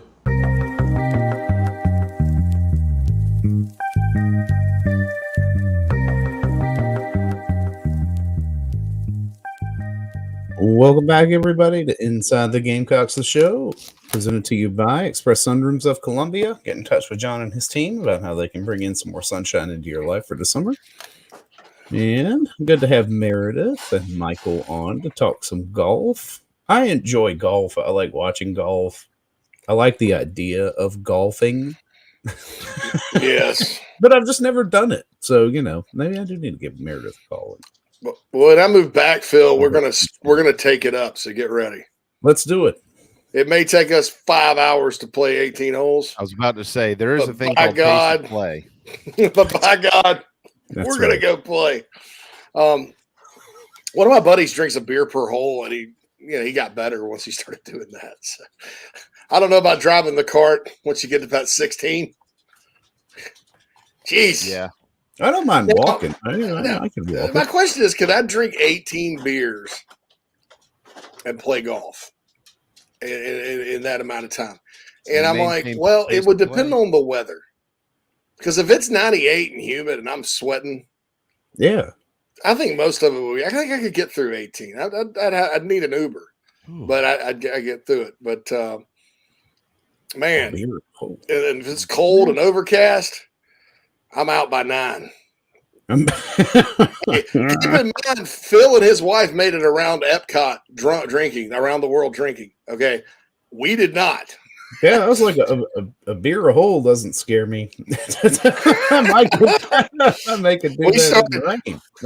I think it's because we started in Canada at Epcot. That was the wrong call. We should have gone. Oh yeah, you don't start in the middle. No, you got to start in Mexico. Yeah.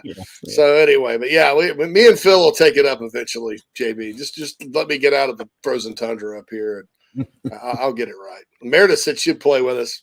Yeah, I'll play with you, but. Hey, you and Meredith are gonna be way up there. You can't be like my wife, though. When you got to keep pace of play. So when I say you just got to pick it up and drop it by mine, you got to do that. You can't just say, "Well, no, they can wait on me." That's not how it works. You got to move. Okay. I always let people play through. I mean, I'm 20 years ago. I'm the classic. Hey, play through, no problem. But Nat plays, and that's actually not bad. Nat. She thinks she killed a squirrel, though, one time. She hit a worm burner, knocked the crap out of it. We knocked the squirrel right in the head, and she started crying. Well, there's no crying. That's all part of the experience, honey. Yeah. So anyway, but yeah, I definitely got to get back into playing. And thank you so much to Michael and Meredith both for helping me with my picks. That gives me a little vested interest in watching while I take my nap on Saturday, listening to Jim Nantz call the Masters. Yeah, what a week for Nance, man. I mean, really. The Final Four and then the Masters every year. Of course, he won't be doing that anymore. But this is Rory McIlroy. Big. So I didn't realize though that how many targets are on campus today, JC? There's two major ones that are here that I'll mention. You never know who else may stop by, but right now there's two on campus, and let me one of them is David Sanders, who is right now the number one player in the class of 2025.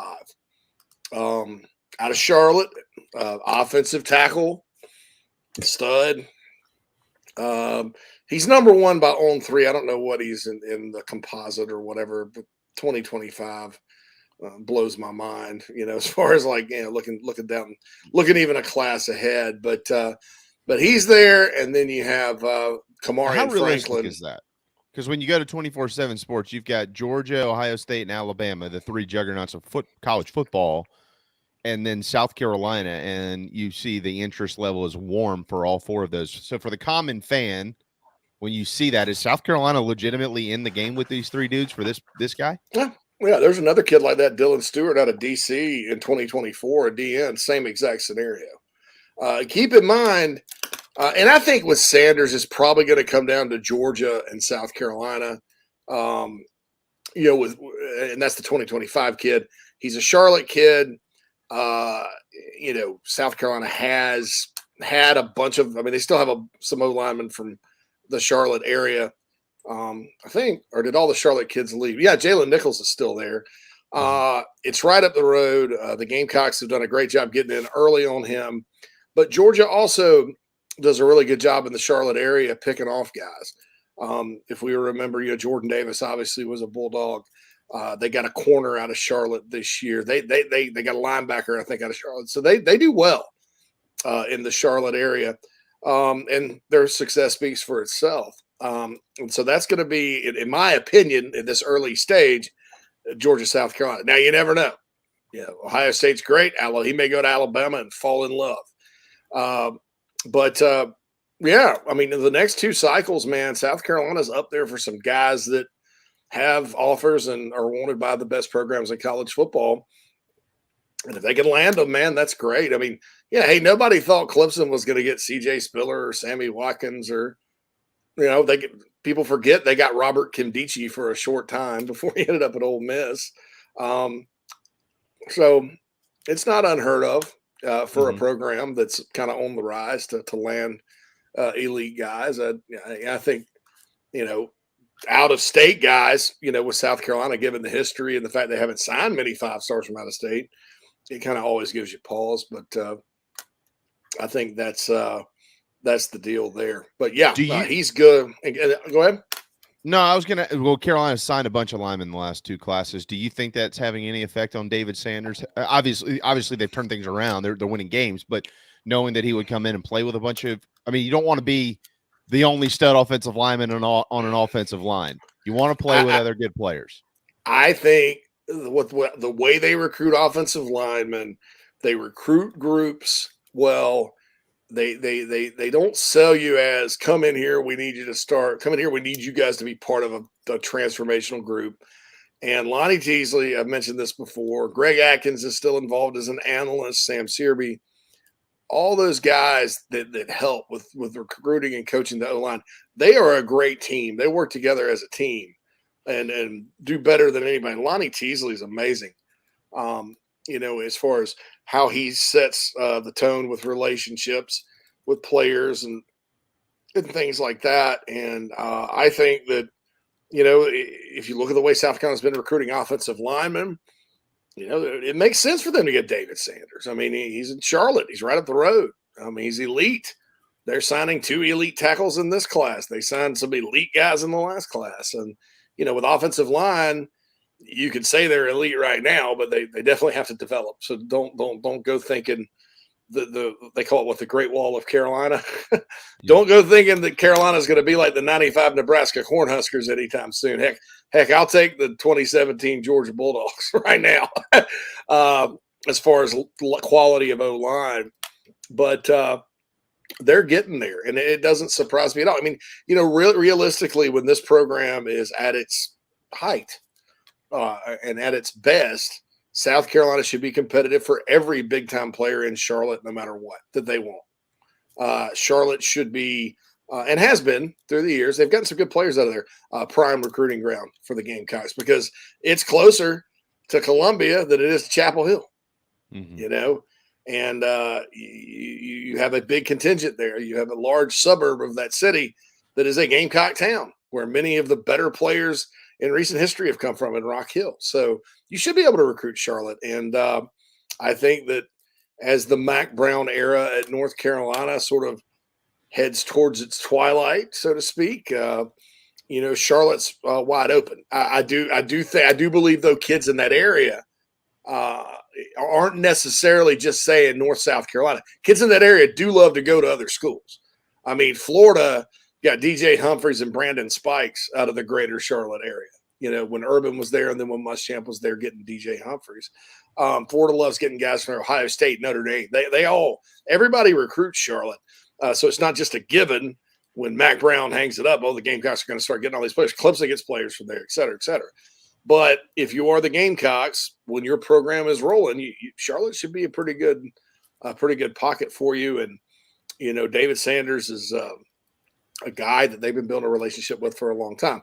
Now, the 2024 kid on campus, Kamarian Franklin, he's an edge from Georgia, defensive end, tall, lean guy, can rush the passer. He's not a late emerger because it would be dumb for me to sit here and say on April 6th. He's late emerging because that's not true because he just was a guy that the analysts weren't quite aware of. Sometimes the coaches know before the analysts know, and so he was unranked for a while. I think he debuted at within the top 100.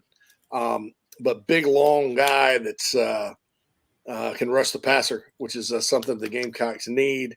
Again, South Carolina's done a really good job of building a relationship there early. And he's one of a handful of really good defensive ends that I think if South Carolina can pull 2 or 3 of them in this class of 2024, he'll be fine. And did I say, I probably said that wrong. It's not Kamarian Franklin. It's, I'm an idiot. Hang on. Let me just go through here. Is it, come on. It's Cameron Fountain. My bad. Fountain. Mm-hmm. Kamarian Franklin is from Mississippi. The Gamecocks are also in on him. Yeah. I was like, wait. Yeah, I got you. Yeah, Cameron Fountain. Sorry, folks. God. I told you I was bad with names. It's Tennessee, South Carolina. It's Rodney Garner versus Sterling Lucas right now.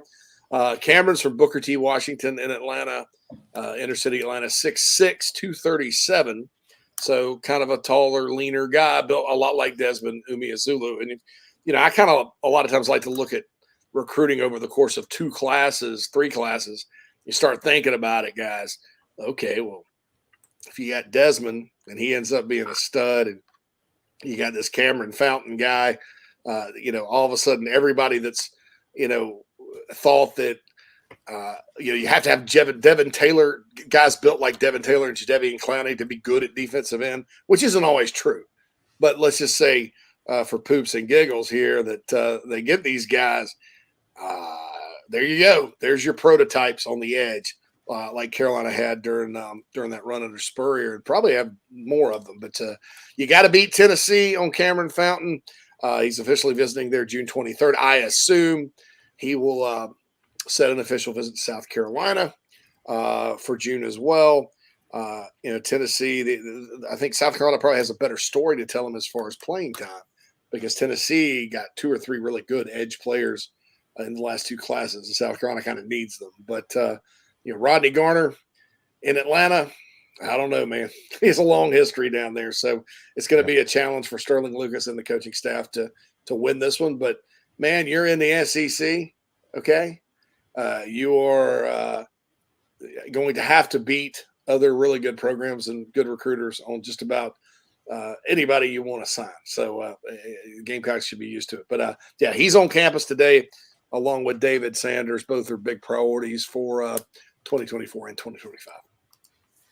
by the way, a quick little nugget here that I found on David Sanders. It's so interesting to see this, JC. We've joked about this for a while, but it's still just amazing. The recruiters of record for David Sanders to Alabama are Joe Cox and Eric Wolford, of course, whom were once here at South Carolina.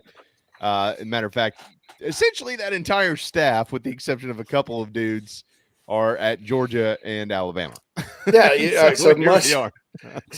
Muschamp, BMAC, and Bobo at Georgia, and then Joe Cox, Coleman Hutzler, Eric Wolford, and Travaris Robinson are all at Alabama. I think Kyle Krantz is at Washington State, or was, and then Bobby Bentley was at South Florida. And then Thomas Brown may be a head coach in the NFL before we know it. So, yeah. Will Muschamp had some pretty good coaches while he was here. I think you could make an argument they were just in the wrong roles. I think if you adjusted a couple of those roles, things would have been a little different. But I don't know, with all the injuries and stuff he had. And all that stuff, who knows? And I always go back to you've got to understand how to recruit to South Carolina. And Shane knows exactly what that looks like. When he got hired, to your point just a minute ago, JC, about the trenches, the edge, the tackles, just being good on both lines of scrimmage, that's when it turned for Carolina. They became elite on both lines of scrimmages. I don't know if the offensive line was as elite as the defensive line, but we know those guys were. And so that's when it all changed under Steve Spurrier, and they took the next step. That's when it changed for Clemson. Clemson, I was about to say, good to elite, and that all was beginning to happen under Shane. And when he got hired, this is one of our first talking points: was he knows exactly what it looks like here, but you got to give him time to do it. And here we are, not even 2.5 years later, and we're talking about in consecutive classes the top players in the nation on both lines of scrimmage. Heavily, I don't know if they'll get them all or any, but Carolina's heavily involved with those guys. Yeah, it's a line of scrimmage league. I mean, Will Muschamp said that. Everybody says that. If you don't have the guys up front, you can compete in the mid, but you're really going to have a ceiling most of the time. Now, you can assemble a really good offensive line and not necessarily land the 5-star guys. I mean, I've seen that before. That Arkansas offensive line this past year that was really good. Unfortunately, what's his name got hurt, and their season kind of spiraled. There wasn't a guy on that line, I don't think. I think there were two low 4-star kids, and I think they were in state. And then that big lumberjack freaking 6'9" tackle they got him out of like Wisconsin or someplace. Sam Pittman, so you don't necessarily have to have that, but you always athletically, though, the reason these guys are rated high is that they're usually better athletes than the other guys. And so if you can develop those guys, you have a better chance. Now, you don't always develop them. They don't always develop offensive linemen. So much depends on God and nature and all that as to how they grow and how their bodies gain weight, lose weight, good weight, bad weight. You hear that all the time. I know they're not wrestlers, where you have to weigh in and stuff, but they're, that so much depends on that. I mean, you have so many guys that get drafted in the NFL, first round, that when they came out of high school, everybody rated them as a 3-star offensive guard because that's what they look like then. Yep. Well, lo and behold, Sabrina Fair, here they come back from vacationing in Paris or whatever, and they're like Greek gods.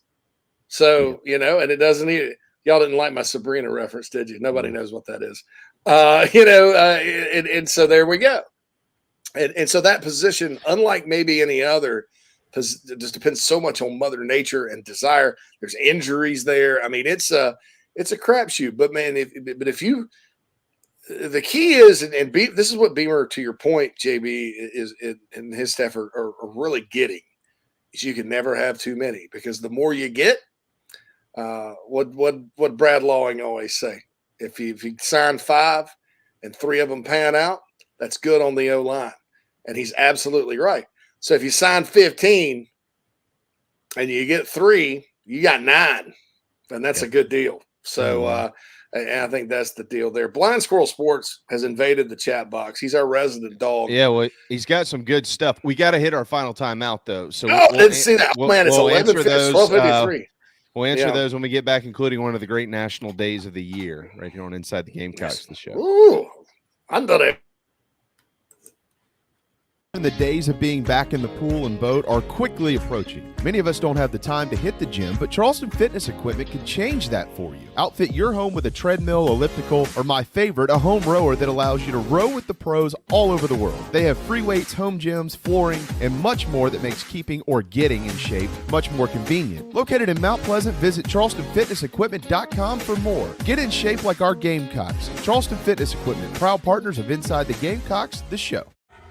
Are you looking to buy a new home? Kevin O'Connell with Union Home Mortgage is a local mortgage expert and Gamecocks fan servicing North and South Carolina. Whether you're buying a home, building your dream home with new construction, or turning your equity into cash, UHM's world-class service will ensure you find the perfect mortgage to achieve your home ownership goals. Call Kevin at 803-906-0244 or visit UHM.com today. Union Home Mortgage is an equal housing lender. NMLS 2229, LONMLS 1772182. Daddy, I want you to take me to Disney World.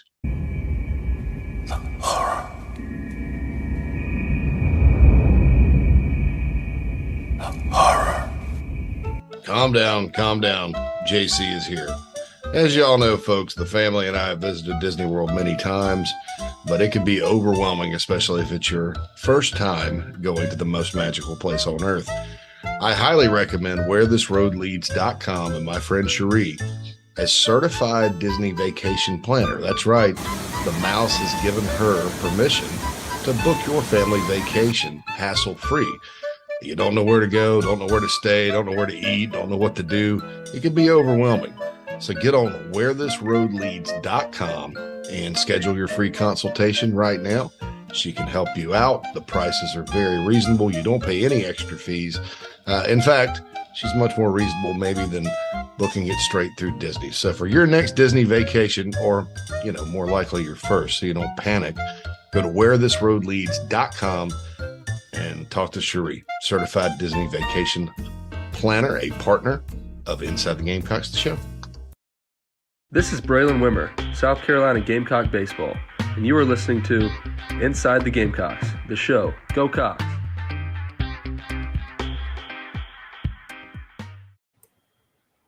Welcome back, everybody, to Inside the Gamecocks, the show.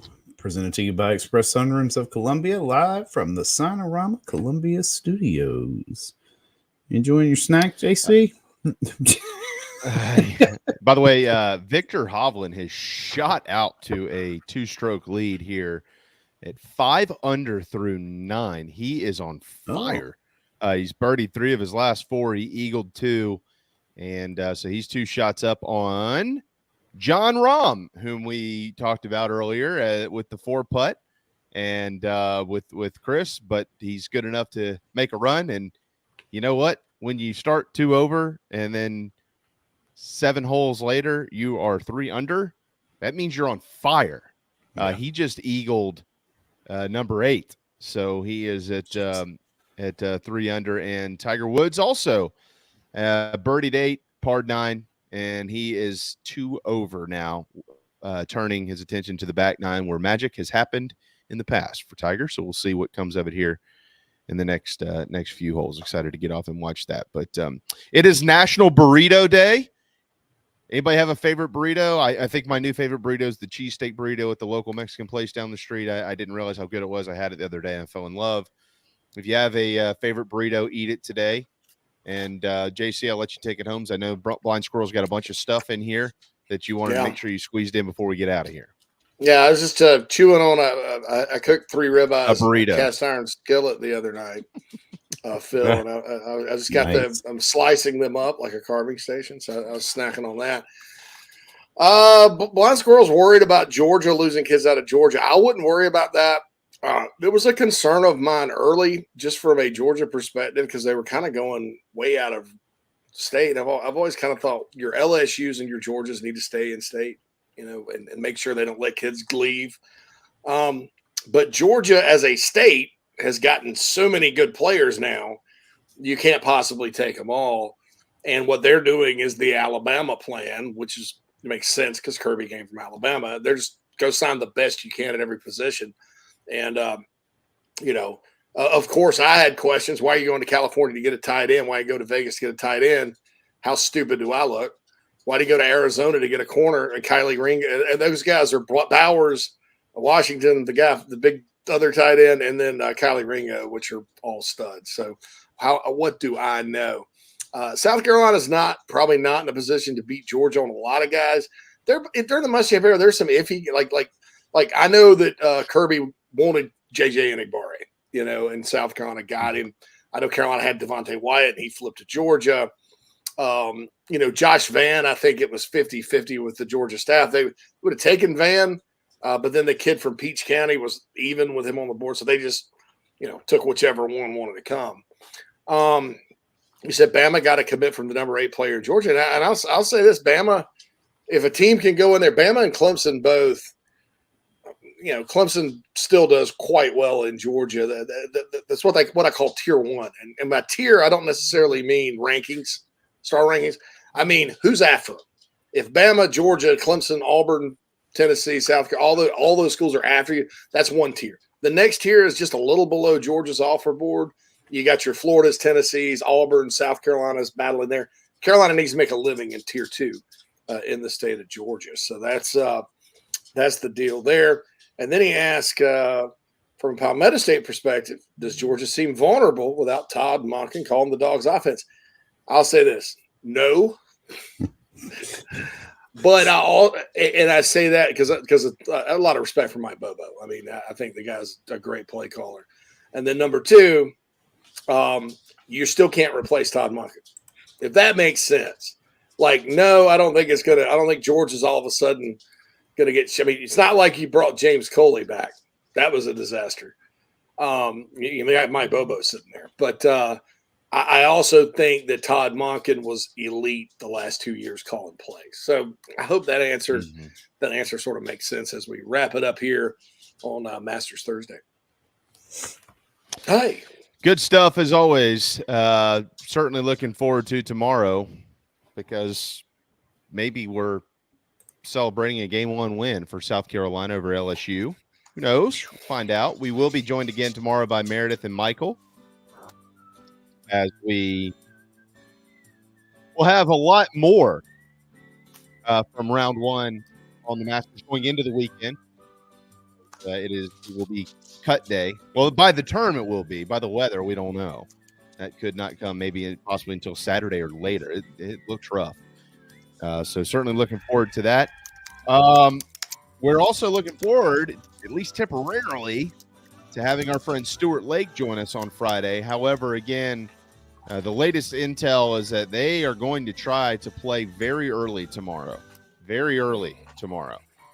for Game 2. So we'll see when an official announcement maybe makes its way to the public on that. But I can tell you that I got pretty good intel on that, and so if they can play a Game 2, it's more likely going to be earlier than later tomorrow. So make sure, if you're not off on Good Friday, maybe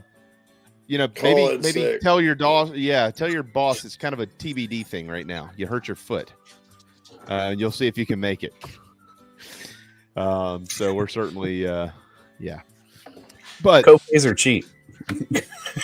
Yeah. Maybe tell them you celebrated National Burrito Day a little too much, and it's an explosive morning in your house. Montezuma is getting his revenge. Yeah, that's right. All right. For Michael and Meredith and Chris, and of course, executive producer Phil Maness, and class clown and recruiting guru JC Sherbert, Lando Lake's butter lady expert. I'm JB. We'll be back tomorrow at 11 on Inside the Gamecocks. The show painted garnet and black. If you need a painter, that's who you use. By a couple of painters.